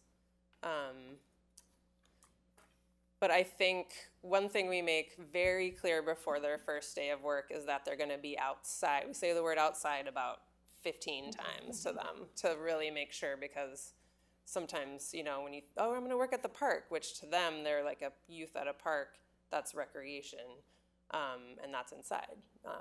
So we really stress the outside and outdoors and maintenance and learning different skills as far as like tools and things like that. So I really feel like anyone that really starts on that first day is very interested, or at least is open to the experience, and many find that they really like it. Okay. Yeah, I'd love to see that data, the pre and post. And then my last question is, with the post specifically, do we track satisfaction with the job and what people thought about the work they did? Yeah, that is something on that post survey.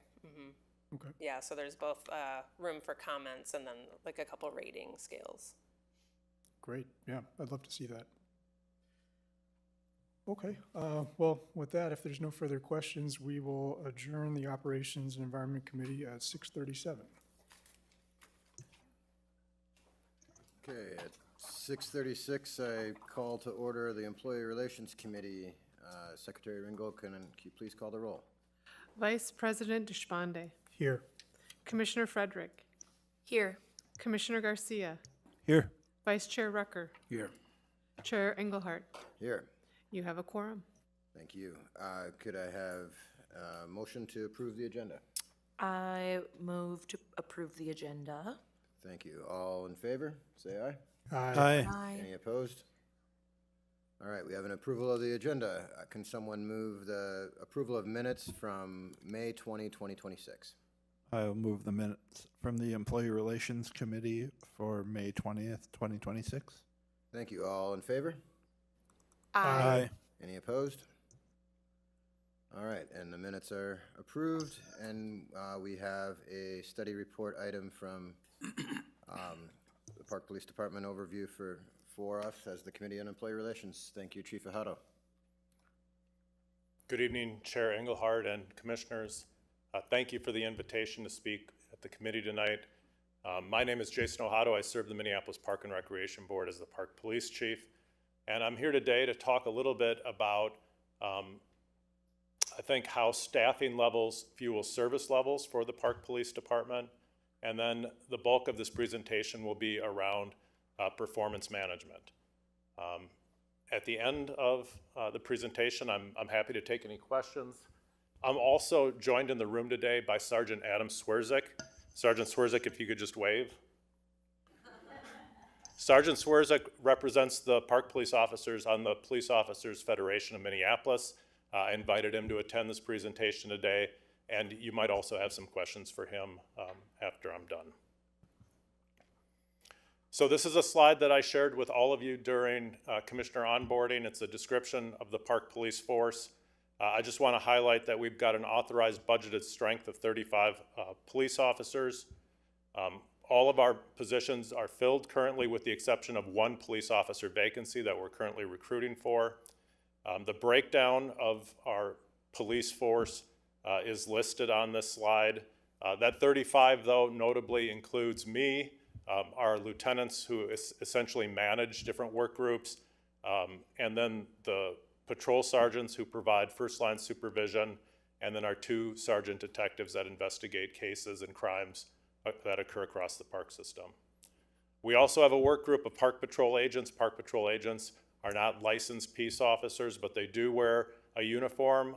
They work in a capacity very similar to community service officers in other municipalities, and they provide a lot of support services for our police officers to free them up so that they can focus on responding and intervening in crime and violence. I noted some budget facts at the bottom of this slide. So in 2026, the Park Police budget is about $8.5 million, which represents 7.4% of the MPRB general fund.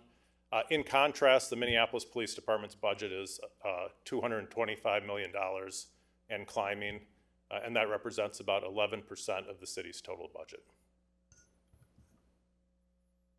So as I talk about staffing and I talk about service levels, it's really important for me to convey to you that our staffing has been stagnant for the last 25 years and really beyond that. I have a notation here that in 1923, Superintendent Theodore Worth reported that there were only 31, or at that time 31, park police officers on staff. We've increased that number in the last 100 years by 4. And you think of the amount of expansion and usership and events that take place in this park system, our staffing levels have not kept up. And as Director Wiseman has noted in budget discussions, really we have been trying to claw back very, very slowly since the 2008 recession. So I want to break down what those 35 police officers and 15 to 20 park patrol agents get the organization in terms of service levels and staffing. On a typical day shift, we will have 1, maybe 2 patrol sergeants that are providing first line supervision across the entirety of the park system.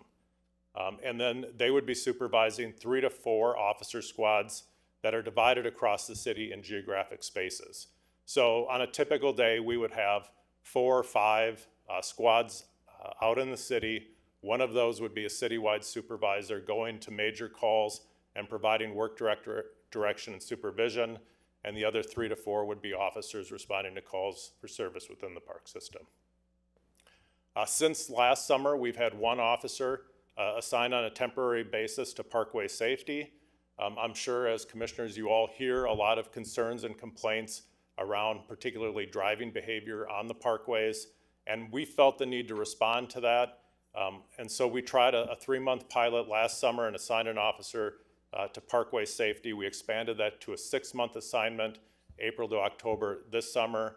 And so that officer works full-time assigned to doing traffic enforcement duties and parkway safety responsibilities on the parkways, and that officer's hours vary. On the night shift, we again have 1 to 2 sergeants on duty providing that first line supervision across the city. And we bolster our staffing in the evening. That is when we are the busiest. And so we'll have 4 to 5 officer assignments on duty, again divided across the city. Typically that 5 officer plan means 1 squad car dedicated for North Minneapolis, 1 for Northeast, 1 for South, 1 for Southwest, and then 1 for downtown. And then we also expand part of Phillips as part of that downtown car to try to balance the amount of responsibility. On the picture on the right side of the screen shows our 911 calls from 2025 by month. So these are 911 calls generated by the public. These are not officer-initiated contacts. These are not engagement activities. This is not representative of what the officers do when they self-generate a contact. These are people calling 911 because they need police service. And you can see that our workload basically quadruples between January and July. So I would say that we are pretty well staffed for the months of November through March. But when we surge the 5 months of May, June, July, August, and September, that change in work demand, 3 or 4 times as many calls for service, is the crux of our challenge. Summer staffing around here is a significant challenge in the police department. What I have not shown on any of these service level bullets or statistics is also the impact of special events and providing support for special events across the park system. So all of you know that most of our special events occur April through October on the weekends. We end up policing about 400 of those special events, and those 400 special events comprise about 2,000 hours of extra work where our officers are coming back off of their regular assignment in order to work those special events. So while we have officers who are volunteering most of the time to work these special events, the amount of hours that our officers are working between May and October it's significant. It's a significant amount of time between being held over for overtime due to calls for service and then the special events that we ask them to work. So I just wanted to note that everybody within the Park Police Department, almost everybody within the Park Police Department, with the exception of me and some temporary provisional staff, are represented employees. The licensed peace officers are represented by the Police Officers Federation of Minneapolis, and the titles they represent are our police officers, the police sergeants, the police lieutenant. They also represent the rank of police captain, although we don't employ a police captain.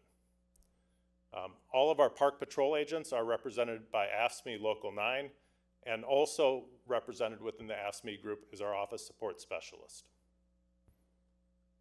The contracts for both of these groups are publicly available on the Park Board's website under the jobs section, and people from the public, commissioners, can go and take a look at the collective bargaining agreements that are provided there.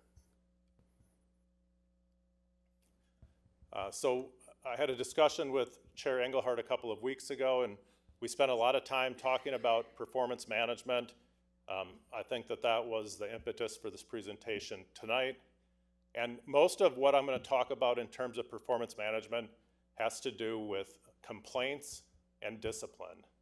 But I don't want to skip over the fact that performance management is much more than complaints and then investigating those complaints and potentially dealing with discipline. So for me and within the Park Police Department, performance management means screening at hiring. It means intensive pre-service and in-service training. Critically important is competent supervision. That's not just within the police department, that's with any job, especially a job that provides first-line service to the public or to customers. Professional development for our employees, wellness support, evaluation, recognition, and discipline. So on this slide, you can see me presenting an award.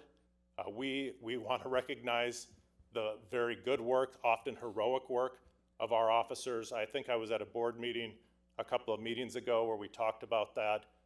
These officers do extraordinary things within this park system almost every day.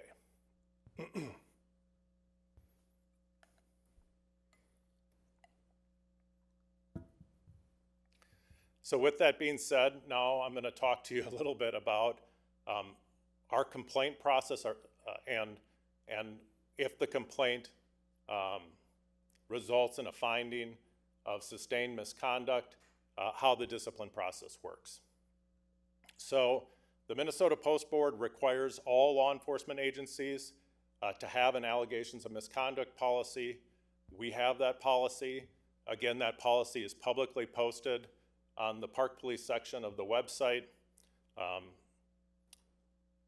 Typically, complaints are received in one of three ways. So the employee self-reports being engaged in some sort of inappropriate behavior, an internal report that generally will come from a supervisor, or an external complaint made by a member of the public or someone with other knowledge of what has happened. The post board requires that those complaints are received by the chief law enforcement officer. I am the chief law enforcement officer for the Minneapolis Park and Recreation Board. All complaints involving police officers for the MPRB come to me. When I receive that complaint, I will review it, and often I will find that the complaint does not meet the threshold of misconduct or violation of law. So for example, a complaint that I hear often is, I was mad that the officer gave me the ticket. I shouldn't have got the parking ticket. I shouldn't have got the speeding ticket. They could have let me go. Well, although that is dissatisfaction, that is not a violation of policy or a violation of law, and I would not assign that complaint for any sort of further investigation. But if on its face, the allegation does constitute a violation of policy or a violation of law, we would do some initial fact-finding, see if there's body camera footage or squad car footage. We would review that initially, and then we would write up a summary report, and I would reach out to my colleagues in human resources. So I work very closely with Director Brooks and our human resources team on all sorts of performance management, but they are extremely supportive as HR business partners when it comes to employment investigations. I'm sure all of you have seen on TV or in the movies that there are other officers who work internal affairs assignments and they investigate their colleagues. We are too small of a police agency and frankly too small of an organization to be able to do that objectively. There is no way that I could have somebody, an officer working in-house, and ask that officer to investigate their colleagues for misconduct. It just wouldn't work. And so this partnership that I have with HR, where HR has contracted, professional, independent, non-MPRB employees as our employment investigators, has been an extremely effective way to get these cases objectively investigated. We'll provide that summary report to HR. HR will reach out to the contracted employment investigator, and that contracted employment investigator does their thing. If they need support from me or from HR, certainly we will provide that, but we do not get in the middle of that investigation. So at the conclusion of that investigation, the investigator will send HR a report. Often that report will contain some sort of findings. The findings could be that there's sustained misconduct. A finding could also be that the complaint was unfounded or that there was not sustained misconduct. I review those reports with Director Brooks, and then if there is a sustained recommendation, Director Brooks and I will then try to figure out what is the appropriate recommendation for discipline. And I just don't make this stuff up off the top of my head, right? We benchmark against a lot of different things. So I look at prior similar discipline decisions, I research arbitration awards, I confer with the MPD discipline matrix, and then obviously there are always unique facts of the case. Then Director Brooks and I will come to some sort of consensus recommendation to bring to the superintendent. Again, this is not a decision I'm making on my own. May Brooks and I work together to come up with that consensus recommendation, and then we present that to Superintendent Bangura. Superintendent Bangura is the final decider on discipline that involves suspension, demotion, or termination. So in those cases, I turn over that final authority to the superintendent. The superintendent is the CEO of the MPRB, and that is within Superintendent Bangora's authority.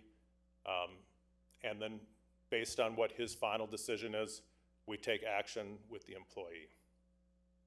Non-probationary employees may grieve discipline. That's part of the collective bargaining agreement for both Park Patrol agents and police officers. In fact, the grievance procedure is probably within every collective bargaining agreement for represented employees within the MPRB. The union may also grieve a decision outside of the employee's consent. So if the union disagrees with an action that management takes, the union may also grieve that decision and will go through the grievance process. With police officers, the grievance process ends with arbitration. So arbitration for the police contract is final and binding. In my 13 years of being the park police chief, I've only had one case go to arbitration, and that was a case over a 2-day suspension, and the 2-day suspension was upheld. We usually come to some sort of settlement within the grievance process before it gets to arbitration. I also want commissioners to understand that the Minnesota Board of Peace Officers Standards and Training can take action around discipline and license sanctions without our consent or our knowledge.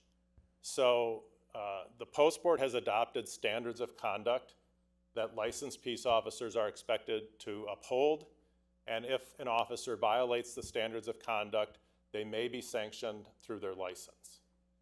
So I am required as the chief law enforcement officer to report when I know that there have been violations of standards of conduct by our employees, but then the Post Board does their own investigation, their own review, and then they also consider whether or not there should be license sanctions. So there could be a situation where an employee from the MPRB has received some level of discipline from our internal process and then separately receives a license sanction from the Minnesota Post Board.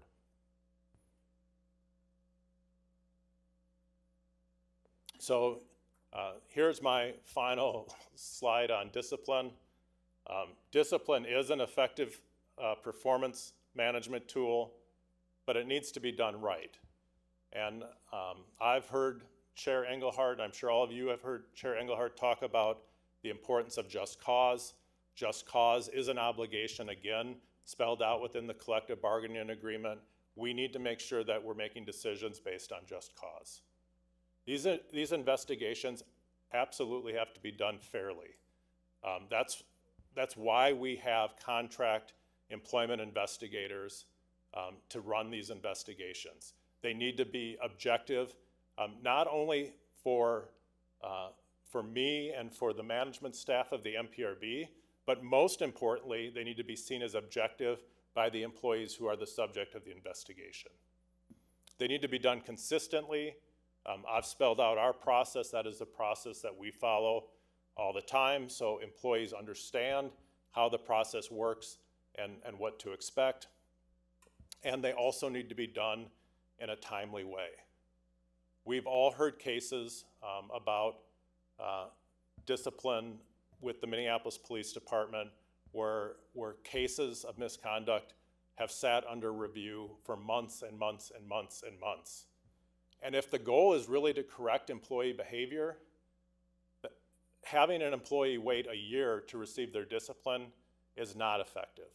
Discipline needs to be timely. And we strive to get discipline done in a timely way. I say here that we resolve most complaints or cases within about a month. Now, obviously, there are challenges sometimes with the scheduling of interviews and the review of evidence when we're dealing with an outside employment investigator, and sometimes they take a little bit longer than a month, but we move them as rapidly as we fairly can. And I think that timeliness for the employees is also appreciated, so that they're not left in limbo wondering what's going to happen next. The MPRB has delivered appropriate discipline within my time and tenure with the Park Police Department. I had the opportunity with Chair Engelhardt to review some of our discipline cases going back to 2013. And, you know, discipline is never an enjoyable thing for department head or a police chief to have to deliver. But I do believe that discipline is effective in maintaining performance at a certain level, and that it's essential in maintaining public confidence. And when discipline is appropriate, we have delivered it. The things that you hear from police departments or police chiefs around challenges related to discipline or challenges related to terminating an employee who engages in misconduct, you know, what I will say is that undesirable performance management, including bad discipline outcomes, are often due to poor management practices. We've worked really hard here to refine our management practices and create a system that supports good performance management. And, you know, if a discipline outcome happens, it happens. But, you know, it's not, ineffective discipline isn't the result of a collective bargaining agreement or a union. It's the result of not doing what management is supposed to do. And I think we're doing a good job of that. So with that, I am happy to take questions. Thank you, Chief Fajardo. Hard to tell who was first, but I'll go with Commissioner Rucker. Excuse me. Well, first of all, thank you for all the hard work that you guys are doing out there, because I know that you're working with bare minimum. And, you know, being on the Minneapolis Fire Department, I see the same people when we go to incidents. So mental health was mentioned earlier, and I know you guys are going through it as well. Questions that I have is, budgetary-wise, what would it look like to add 5 more officers? And what would be an ideal number for you, you know, to increase your staffing? Chair Engelhardt, Commissioner Rucker, thanks for the question. To add 5 officers would be probably between $800,000 and $1 million. And I think the key when you consider expanding the department is defining what do you want the service levels to be. So I've talked to this board a lot about the pressures that we're feeling at both ends of the day, right? Our officers almost every night in the summer are working until 2 or 3, sometimes 4 in the morning. We have calls waiting for us when we start at 7 a.m. And so, you know, if the organization ever wanted to explore a 3rd shift, that's a significant expansion of service levels. If you want cops on bikes riding along the riverfront or around the chain of lakes, that's an expansion of service levels. We can't do that with our current staffing. I do think that just for patrol, just for pushing squad cars out, we are understaffed by at least 1 squad during the day shift, and for every 1 squad, that means 3 officers on the schedule. So there are 3 officers short on the day shift, and I think that we are also short at least 1 detective within our investigative unit. So your number of about 5 personnel is close into getting where I think we should be from a minimum patrol and investigative level. We are behind. Okay, yeah, that's what I thought. You know, my last question is, I know MPD, they have a dog watch, was at 7 p.m. to 4 a.m.? Is it possible we can, if you do add, you know, more officers, is it possible to have that shift as well? So the longer the shift, 10-hour shift, the fewer days the officers work. So right now our officers primarily are on 9-hour shifts, which means basically they get 1 extra day off every pay period. If we expand to 10-hour shifts, that means everybody is working 1 less day a pay period. And so while we might be getting a little bit more coverage at the end of the day, we have fewer people working over the course of that pay period, if that makes sense. Yeah, it makes sense. I just was, just trying to figure out, because I get a lot of calls from the constituents. They know, things start happening after 1 o'clock, after you guys, the last shift. And, I'm just asking for the constituents as well, about, having that, that 7 to 4 a.m. shift. But thanks for answering the questions. Thank you. Thank you, Commissioner Rucker. I think we'll go Frederick, Garcia, Carvajal, Moran in that order. Commissioner Frederick. Thank you, Chair Engelhardt, and thank you, Chief Ojado, for being here and for the in-depth presentation. I appreciate the awareness of the policies already in place. And I had a few questions specifically surrounding uptick in events and coverage for events. Are you aware of any other outside or potentially contracted security that MPRB and the Park Police work with or alongside? Chair Engelhardt, Commissioner Frederick. So the organizations that are having the event already have the option to contract security. So in many cases, they do contract security for the bulk of their event. For example, Twin Cities Pride contracts a large security force, both for overnight security and security to be first points of contact during the festival. However, security doesn't replace the need for police officers at these major events. I think if anybody has paid attention to national news over the last few years, we've all seen horrific outcomes of violence at these events. And the reality of running a major event today is that you need to have police officers there. There are also some additional events that require things like road closures, alcohol service, that have police officer requirements built into them. But many of these events want police officers to be there, and they already have the option to contract with security. Good to know, thank you. And my other question was just around the outside investigative agencies that are contracted. How does that get approved? And is that by the recommendation of you or by the recommendation of whom? Chair Engelhardt and Commissioner Frederick. So Director Brooks will typically bring professional service agreements to the board for approval. I don't know at what intervals that happens. Perhaps Deputy Superintendent Ringgold can answer that. Chair Engelhardt and Commissioner Frederick, most investigative contracts are legal contracts, so they require board approval at any dollar amount.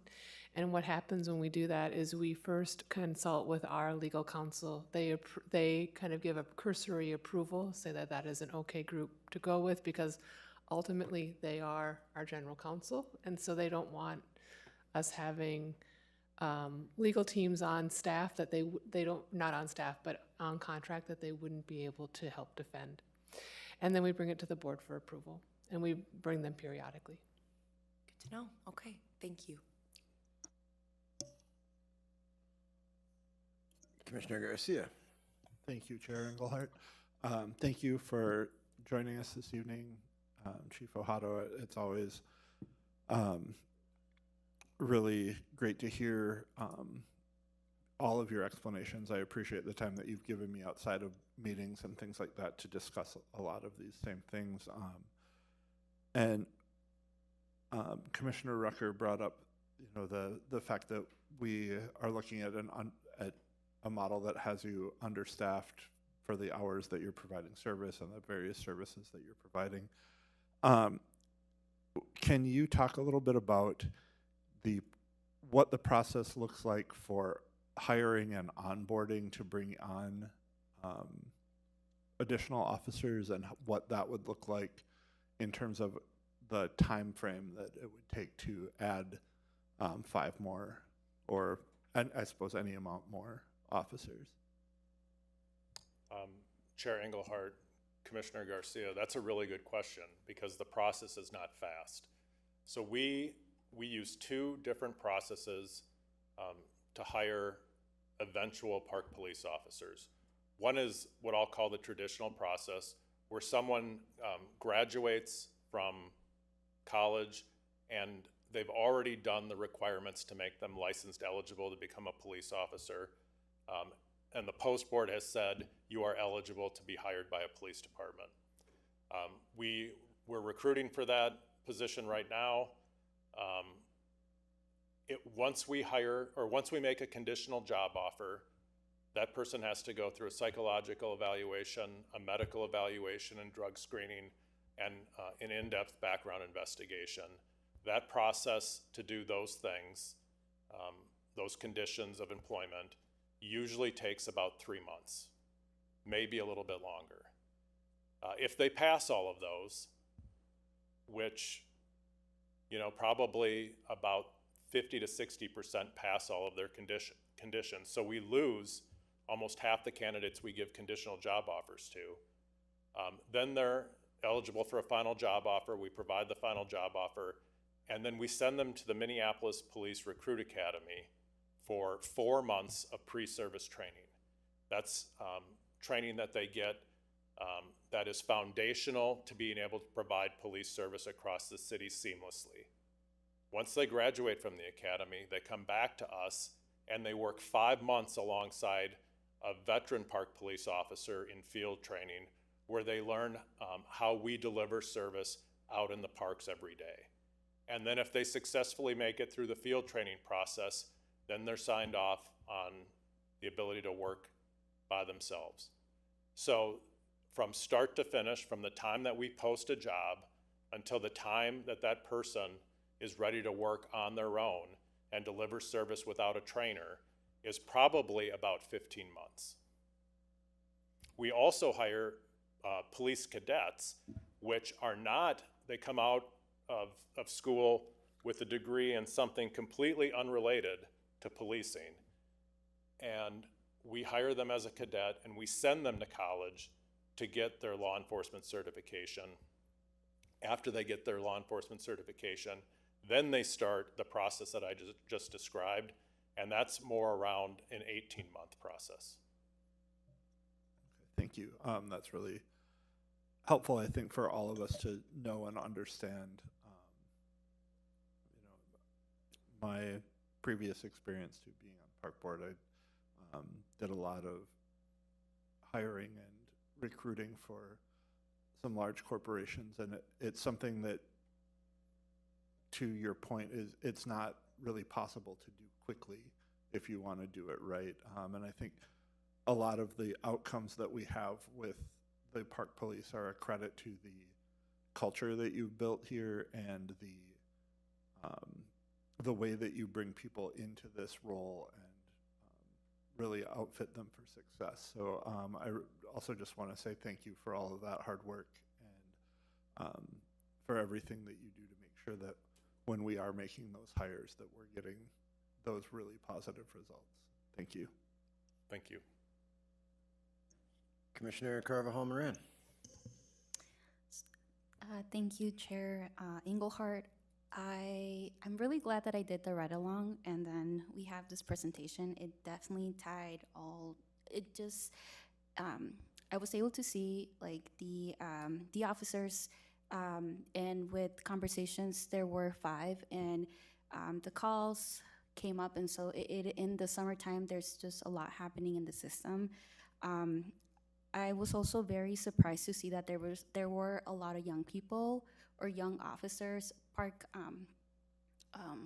patrol particularly, and so I think that again, with the presentations that we had, you know, power to our youth, and also with what Commissioner Garcia said, you know, like it's so important that like if we do want to hire and if we do, for example, we do have young people, that training is so important. And so that's why I just wanted to give a huge shout out to Officer Rolstad.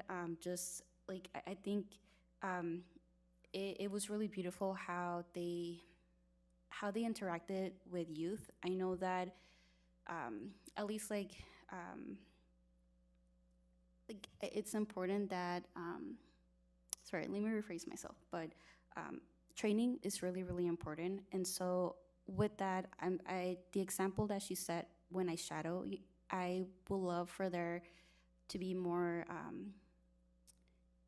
training, that we do put trainers, and you did mention that these 5 months they do train with a veteran park police. Like, how are we highlighting that great just mentorship? I don't know if my question makes sense. Chair Engelhardt and Commissioner Carvajal Moran. So our field training officers are picked by supervisors. They're provided specialized training, and the role is incentivized. They receive 10 hours of vacation time every quarter for being a field training officer, and then for each shift that they work as a field training officer, they are compensated beyond their regular shift. So it is a position that is extremely important within the organization. They are the ones that provide that absolute direct supervision and mentorship to brand new employees, and their work and their professionalism is critical in the culture and the outcomes of the Park Police Department, and they are rewarded for that work. And they don't, again, they are selected by our management team and our supervisors. You just don't become one. And so I think we've got great field training officers. Officer Rolstead is a field training officer. That's one of the reasons why I had her take you. And so I think we do hold up their work. But I will also say, we need more of them. We've hired a lot of young officers, as you've mentioned, over the last 4 years or so. And almost all of those officers that have been hired in that compressed period of time where we were trying to build back our police department were trained by the same great FTOs, field training officers. But that means that there's been a lot of pressure on them for a long time. So,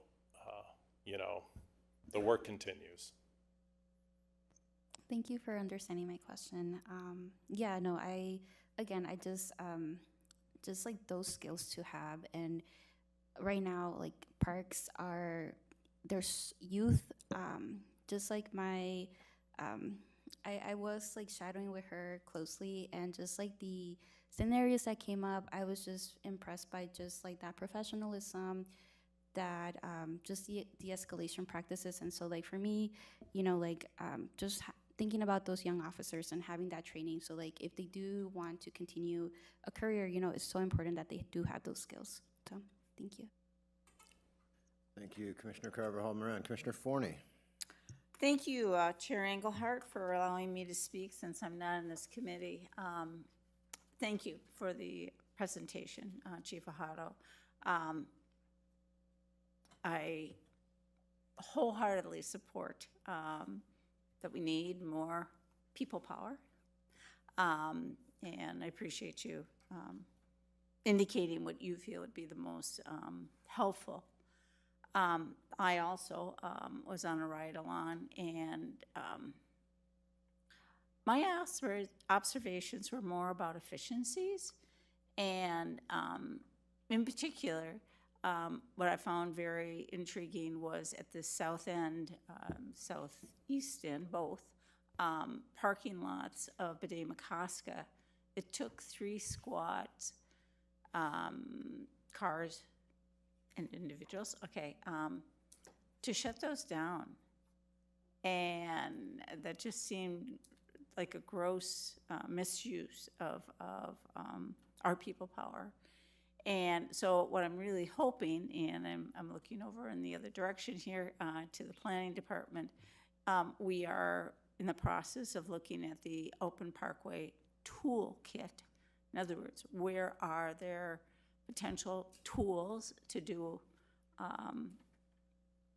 closures of parkways more efficiently? And I just think, it would be just so obvious, to be able to do these for these parking lots.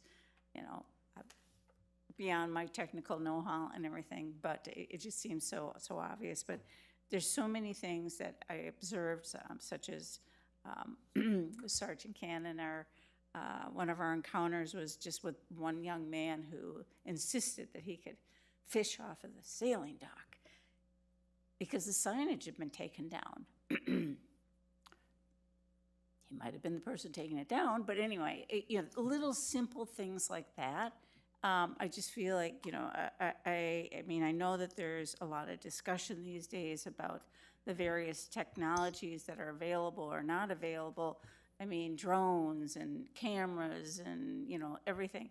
But I just feel like we need to give you as many resources to do your job the most efficiently and to be there for the emergencies. Anyway, so any way of a toolkit for, your services, I think is really, really critical. Chair Engelhardt and Commissioner Forney, first, I just want to head off any potential blowback around drones and license plate readers. We're not using license plate readers within the police department. We don't have any drone operators. We barely have enough staff to get the squad cars out on the street and provide call response. So we are not currently providing that level of technology. I think what you're talking about is automation of access control. I think that's what you're asking for. The gates in our park system are manual gates, which means you need to have somebody go to that gate and physically close it while they're getting the folks who are parked in that lot to leave. Automation for access control in our park system would come at an extraordinary price tag. So while I think it's wise to explore it and wise to consider it, to build that infrastructure is challenging. I've had these discussions with our planning division many times, and frankly, at Bede-Makaska, I was thankful just to get any gate. It took a lot of work to get those gates. The superintendent interceded on my behalf. So, while I wish we didn't have to do it with human power, I'm glad they're there. And thank you for those insights. I truly did mean automated, but I'm just saying, I don't know what technology is available that could be, as we are planning our park system, future park systems, everything, that it just can be, shall we say, inserted, such as what we're doing with the Open Parkway Toolkit. Thank you. President Olson. Yeah, thanks for letting me speak, not in the committee. Yeah, thanks for this. It's always a pleasure to hear from you and to get these insights. I know also in the past we've had, kind of reports going over crime statistics as well in the parks. Will we have maybe that coming up at some point? I mean, that could be potentially beneficial for new commissioners kind of to be able to see where we're at.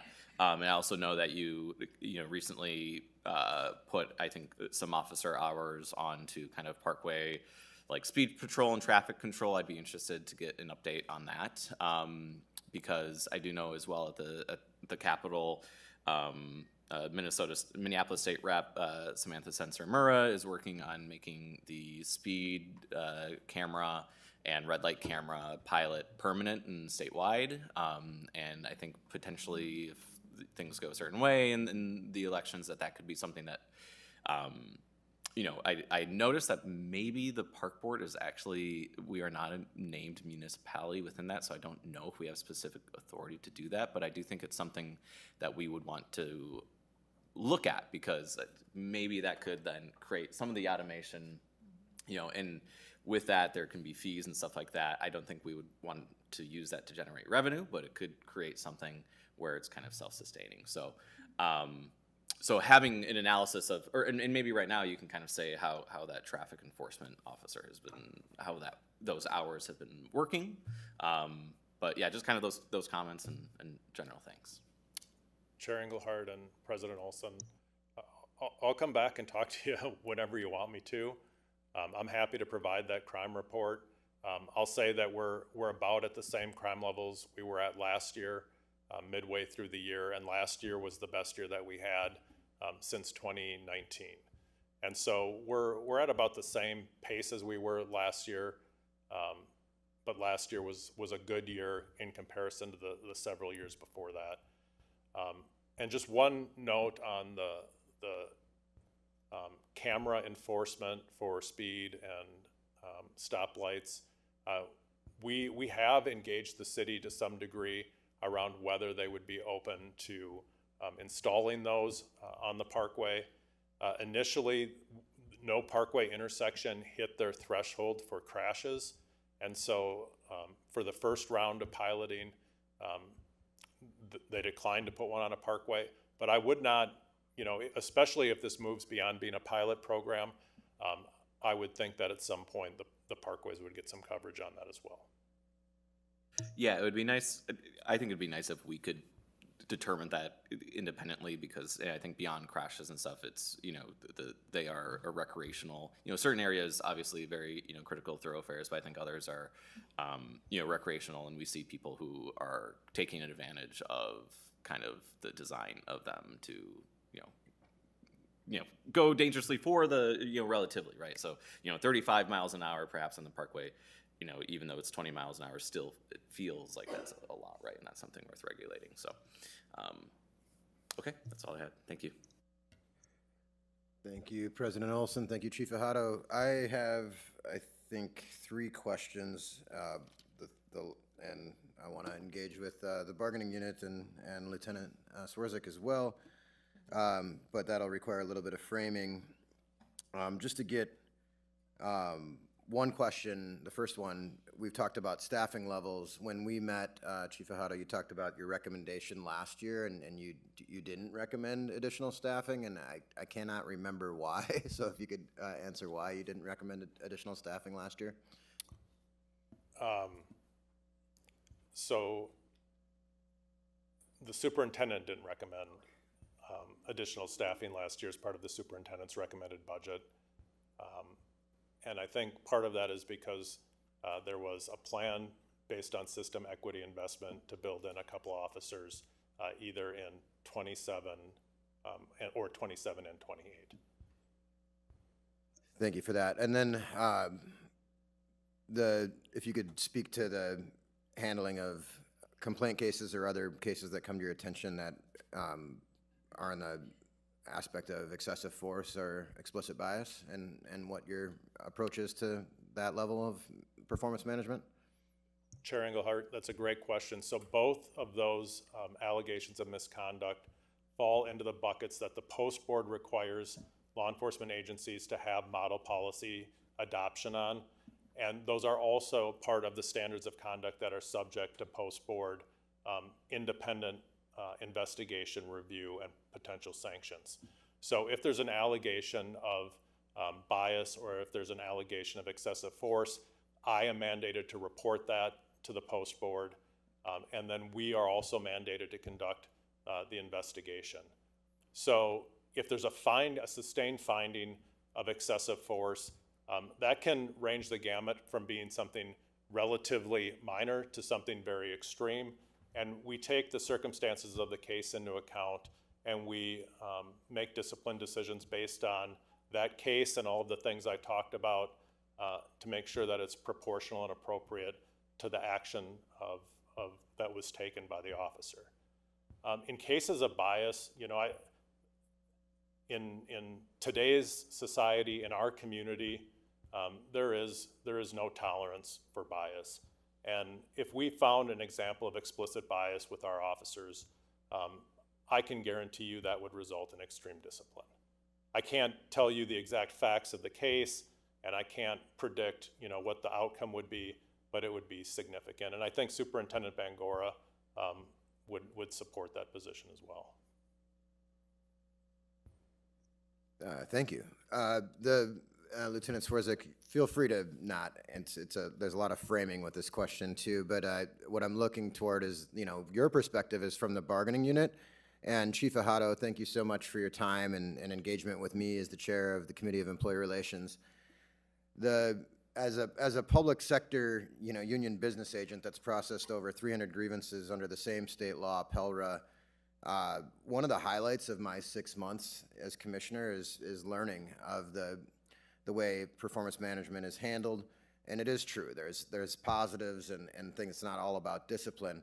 Yet when we hear, you know, I can't hold police officers accountable because of collective bargaining, just cause, or arbitration, that's maddening to me. I think it's inherently anti-union, and a core union value from the union perspective is quality work. So I'm really curious what your perspective is from the bargaining unit. And I just want to also say that, you know, one of the reasons why we're having this presentation tonight is because of the positive meeting we had, where I'm confident that the Park Police have zero tolerance for excessive force and explicit bias, and that's what you know, all police forces should strive for and should do within managing within collective bargaining, just cause, and arbitration. And so we wanted to lift that up and make sure everyone else understands that. And then additionally, that as our appointee on the audit committee, the Minneapolis audit said consider doing away with the Park Police, and I think that would be terrible. Vice President Deshpande and I have a op-ed waiting in the hopper that hopefully the Star Tribune publishes soon. And I mean, the rhythms and the relationships and the unique nature and the model that the Park Police are under your leadership, culturally and in terms of management, are really what we need in our healthy third spaces in our parks and programming. So I want to lift that up. And with that, you know, if you have anything to add or answer to what it feels like to be in the bargaining unit and be as a Park Police officer, I'd appreciate that. Thank you. Okay, Chair Engelhardt. First, since there's a lot there to process, I'm going to actually back up to your last question to the chief, and just, he can correct me, but I can think of only one actual instance in the last, well, his entire term as a chief, that we've had something that you'd consider a sustained use of force or some sort of bias charge against one of our officers. That seem about correct? I mean, within reason? 13 years is a long time. I'd have to go back and check, but my point is, it's infrequent. It just, I won't say it doesn't happen, but it's very infrequent for our police department. So it's a fair question, but it's just something that it's not something that's happening on a regular basis. And then the rest of your questions there, I think, as you know, a union is not a roadblock to discipline. It's just making sure that discipline is done fairly for all employees. And our officers want to work with other officers that are doing their jobs well and doing their jobs fairly and treating people properly. So the union is just there to make sure that the rules are followed. Just like the police department is there to make sure that the rules are followed. We, you know, yes, we are part of the Police Officers Federation of Minneapolis, but there are two separate contracts. There's two very distinctive separate administrations that handle things differently. But you know, I don't want to, you know, call it what media says or whatever. You know, they blame the union regularly. We are very clear we are not the problem. But I could I can answer a specific question, but that's my general take on it. No, thank you. I think that's a great answer. So appreciate that. Any other questions? Do you have any additional? I don't Chief have Otto? anything additional. Okay. I appreciate the invitation very much. And I look forward to providing a report on crime so far in 2026 sometime soon. Thank you. Thank you very much, Lieutenant Swarzik and Chief Ahado. And yeah, I mean, great model of how to manage and developing a culture around public safety in our parks. With that, I'll adjourn the Committee on Employee Relations for tonight. At 7:34, I am going to convene the Administration and Admin Committee. Secretary Ringel, may you please call the roll? Vice President Deshpande. Here. Commissioner Engelhardt, Here. Commissioner Rucker, Here. Co-Chair Forney, Here. Co-Chair Carbajal Moran. Here. You have a quorum. Beautiful, thank you. So, can I take a motion?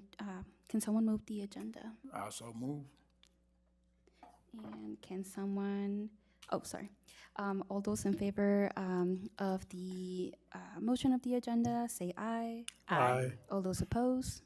Okay, that carries. Can someone move the approval of minutes? I'll move the Administration and Finance Committee minutes of July 1st, 2026. Beautiful. All those in favor, say aye. Aye. All those opposed? Okay, that motion carries. Would someone be able to move our action item? I'll move Resolution 2026-128, approval, a resolution approving Cedar Avenue Stormwater and Restoration Project agreement for preliminary design between the Minneapolis Park and Recreation Board, the City of Minneapolis, and the Minnehaha Creek Watershed District. Okay. Do we have, commissioners, do we have any questions? Vice President Deshpande. Thank you, Co-Chair Carvajal Moran. I had a couple questions. One was related to the design of the project. There's a stormwater pond, and various people have told me that, especially in this area, they get damp basements, they get water backing up in their bathrooms or toilets, especially because it's at the lower end of the watershed, of the Minnehaha Creek watershed. And so the concern that some people have raised is that creating a stormwater pond, which sounds good, can sometimes lead to excess flooding in the event of high rainwater events. Is there any truth to that, and what do you think? Co-Chair Carvajal Moran and Vice President Deshpande, it's not exactly the question I was expecting, but fortunately, I might have somebody who might be able to speak to this. And I think it's important that when we look at this agreement as an outgrowth of what's called the Thriving Waters Partnership, flood mitigation was one of the things that we're trying to address in that partnership. Beyond water quality, beyond enhancing park user experiences as we do that, flood mitigation is one of the things that we set out in the agreement to try and solve. So I might, if I can, impose upon our friend from the Minnehaha Watershed District, James Whisker, to see if he can speak to how stormwater and flooding might interact here. So glad you're here. Right out of the gate. Good evening, Park Commissioners. James Whisker, Minnehaha Creek Watershed District Administrator. Chair Carvajal Moran, Commissioner Deshpande, and Michael. Not a question I was expecting either tonight, but a great question. One of the things that I would say is up and down the entire creek, not just in the lower portion of the creek, in the lower part of the watershed, you can get seasonally high surficial groundwater. That's deeper than drinking water confined aquifers, particularly when you've had sustained rains over a long period of time. So think 2014 to 2020 was the wettest period on record for our watershed, as long as records have been kept. And one of the things that was interesting is while we had floods of record, really large, sustained, intense rainfalls that created surface flooding, we had 7 years of it just being perpetually wet, low intensity. And what that did is that rainwater does soak into the available green space, and it elevates the near surface groundwater conditions. We did a long and extensive study based on similar concerns from constituents around Lake Nokomis, where we worked with the Park Board, the city, the county, the DNR, the United States Geological Survey, the University of Minnesota. And in those instances, yes, you can have water below the surface that's interfacing with people's basements. A lot of that has to do with those sustained rainfall patterns and historic land use combining. Because Minneapolis, around the chain of lakes, pre-development was large expanses of wetland complexes. In fact, the creek in the location where we're proposing to build the Cedar Avenue stormwater facility has been relocated. So there's actually blocks to the north where the creek used to be, and homes are now there, and nature remembers. And so those are some of the reasons residents might be experiencing wet basements before the project. Now, when you're treating surface water runoff, one of the things that we look at and we're required to do is make sure that there's separation between that superficial groundwater and the bottom of the pond. The pond is going to be right next to Minnehaha Creek, and based on the hydraulics and hydrology, it'd essentially be impossible for one stormwater basin to create or exacerbate superficial groundwater because it's a product of long sustained rain in areas that have been historically wet that are connected to existing surface waters. Okay, that's a great explanation, and also it's great to see you, and thanks for coming, Mr. Whisker. My second question was, one of the benefits around this project was that it's going to maybe help the city and the Met Council because it's potentially disaggregating a storm sewer and a sanitary sewer. And like, how often did that happen in the city? How often does the park board need to worry about that or get involved? Co-Chair Carvajal-Moran and Vice President Deshpande, again, not one that I was ready for this evening, and I don't know, James, if you can answer that. Sure. Thank you again. Yep. Chair Carvajal-Moran, Commissioner Deshpande, another great technical question. Oftentimes when we think about combined sewer, we think that we've got, the concern of sewer entering surface waters. The configuration that we've got that the city has on the north side of the Parkway and west of Cedar Avenue is an instance where they've got an old stormwater pipe that is connected to the regional Met Council interceptor. So they're actually sending stormwater runoff, which is significantly cleaner obviously than sewage, into the regional interceptor. They essentially pay a charge for that because the Met Council wants to be in the business of cleaning dirty water, not stormwater. And so there's an incentive there for all communities to make those disconnections, and that's what this part of the project is. I don't know how many of those the city of Minneapolis has around the city. I'm just not privy to that information, but that's why we're addressing it in this particular instance. Okay. I mean, when you present great appendices to me, I am definitely going to dive in and get into the details. But my last question is about the Thriving Waters Partnership. When are we going to start meeting, and does this project fall directly into that and is an outgrowth of it? Okay, great. Yeah, well, one of the reasons I attended tonight, Chair Carvajal-Moran, Commissioner Deshpande, Commissioners, Superintendent, is simply to express my deep gratitude for the partnership that the park board seemed to pioneer here, and the leadership of the board and Superintendent Bangor has taken a direct interest in this work because of its vision and legacy, Michael on the planning team, and Jeremy and his team in environment. Yeah, this isn't just a project agreement. And that was one of the points that I wanted to make this evening. This isn't just about a stormwater project. I see tonight's item sitting under the umbrella of the Thriving Waters Partnership, that 2024 agreement. And that agreement, Commissioner, paints a vision for a new framework of collaboration between the park board, between the watershed district, and between the city to preserve and enhance the park system's nature-based places for generations to come. So it's a really big vision here, knowing that the park board, the city of Minneapolis, and the watershed district all have different authorities. We have slightly different purposes and missions, but we have one shared purpose, and that's preserving clean water for the future. And we all own different parts of the infrastructure. So collaboration to steward these waters for the future is an absolute necessity. So this agreement has real purpose and vision behind it. And the second thing I'd say is, while the projects that are advancing under this agreement will provide clean water, they shouldn't be viewed as a utility or just functional. All of the work in the partnership is going to be advanced in ways that beautify the parkland and improve the underlying ecology of the place that the park board's responsible for stewarding. That's near and dear to our heart because it aligns with our balanced urban ecology philosophy. That's something I think the park board shares and that you have in your DNA, because we see natural systems as the central organizing element for the city. It's a huge asset for the region.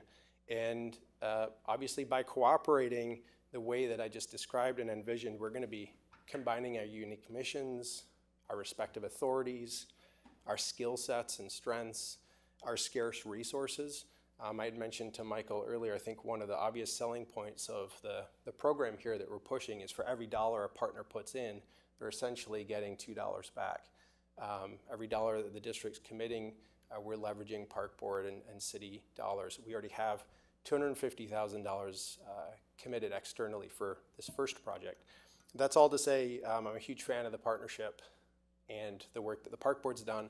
We've been waiting for this agreement to make its way through negotiation with Michael, Angie Kraft at Surface Water and Sewers, legal counsel, to have our first steering committee meeting. So I think you should probably expect to see a scheduling poll soon. We'd like to get people together in September. That will give us enough time to issue the request for proposals, get a designer on board, and then have our first steering committee of 2026 where we can report out and talk about the next project. Great, I'm looking forward to it. Thank you. Thank you. Commissioner Benny. Thank you, Chair Carvajal-Moran. I'm not on this committee, but I do want to just, it sounds like there's some interest here in this project and other similar projects, and I really would like to express to my colleagues on the board that this partnership is important. And the way I kind of think about it is, it's sort of, I think it's taking on things that the partners had to really understand and come to an understanding and agreement, but it's taking an approach that I think the citizens would assume is something we've been doing for a long time in the city, and it really hasn't been the case. So maybe as more presentations come forward about the partnership, Executive Director Whisker would be able to also share some of the images of some of the other things done in the watershed district around, outside of the city borders, and recognize there's an opportunity to bring this kind of focus to the city. And then I'll just say, if anyone has any questions about combined sewers, I can answer them. I'll watch for your eyes to glaze over, I promise, if we're talking one-on-one, but I'll just say the city has actually a pretty good track record. They started separating the sewers out in the 1980s, but there are still some that are combined where rainwater can get into the sanitary sewer system. It costs more money to treat that water. The Met Council says, please don't do that. But also, the only other thing that can happen is it does risk overflowing sewage from occasionally, but the city really has not had that happen in a number of years, right? But if you're sending water in, this happens all around the country. When rainwater gets into that system, the system can't hold it, and it dumps out into a water body. Minneapolis actually is excellent with a low number of combined sewer overflows, as they're called. In fact, it's been several years since it's happened in Minneapolis, so thanks.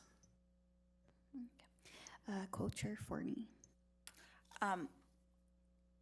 Thank you so much, James, for your presentation and your comments. And it's us that really are so grateful.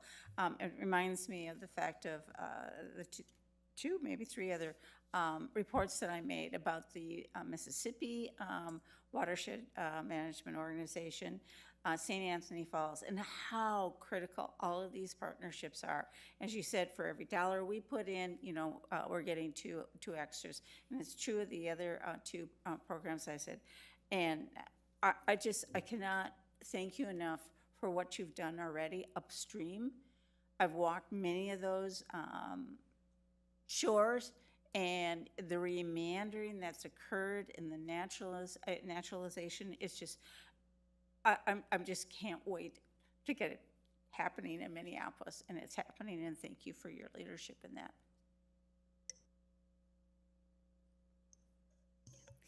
Commissioners, any more questions, comments? Okay, seeing none, all those in favor, can you please say aye? Aye. Okay, all those opposed? Okay, that motion carries. James, thank you so much for coming, and at 7:49, I adjourn the Administration and Finance Committee. Well done. Do-do-do-do.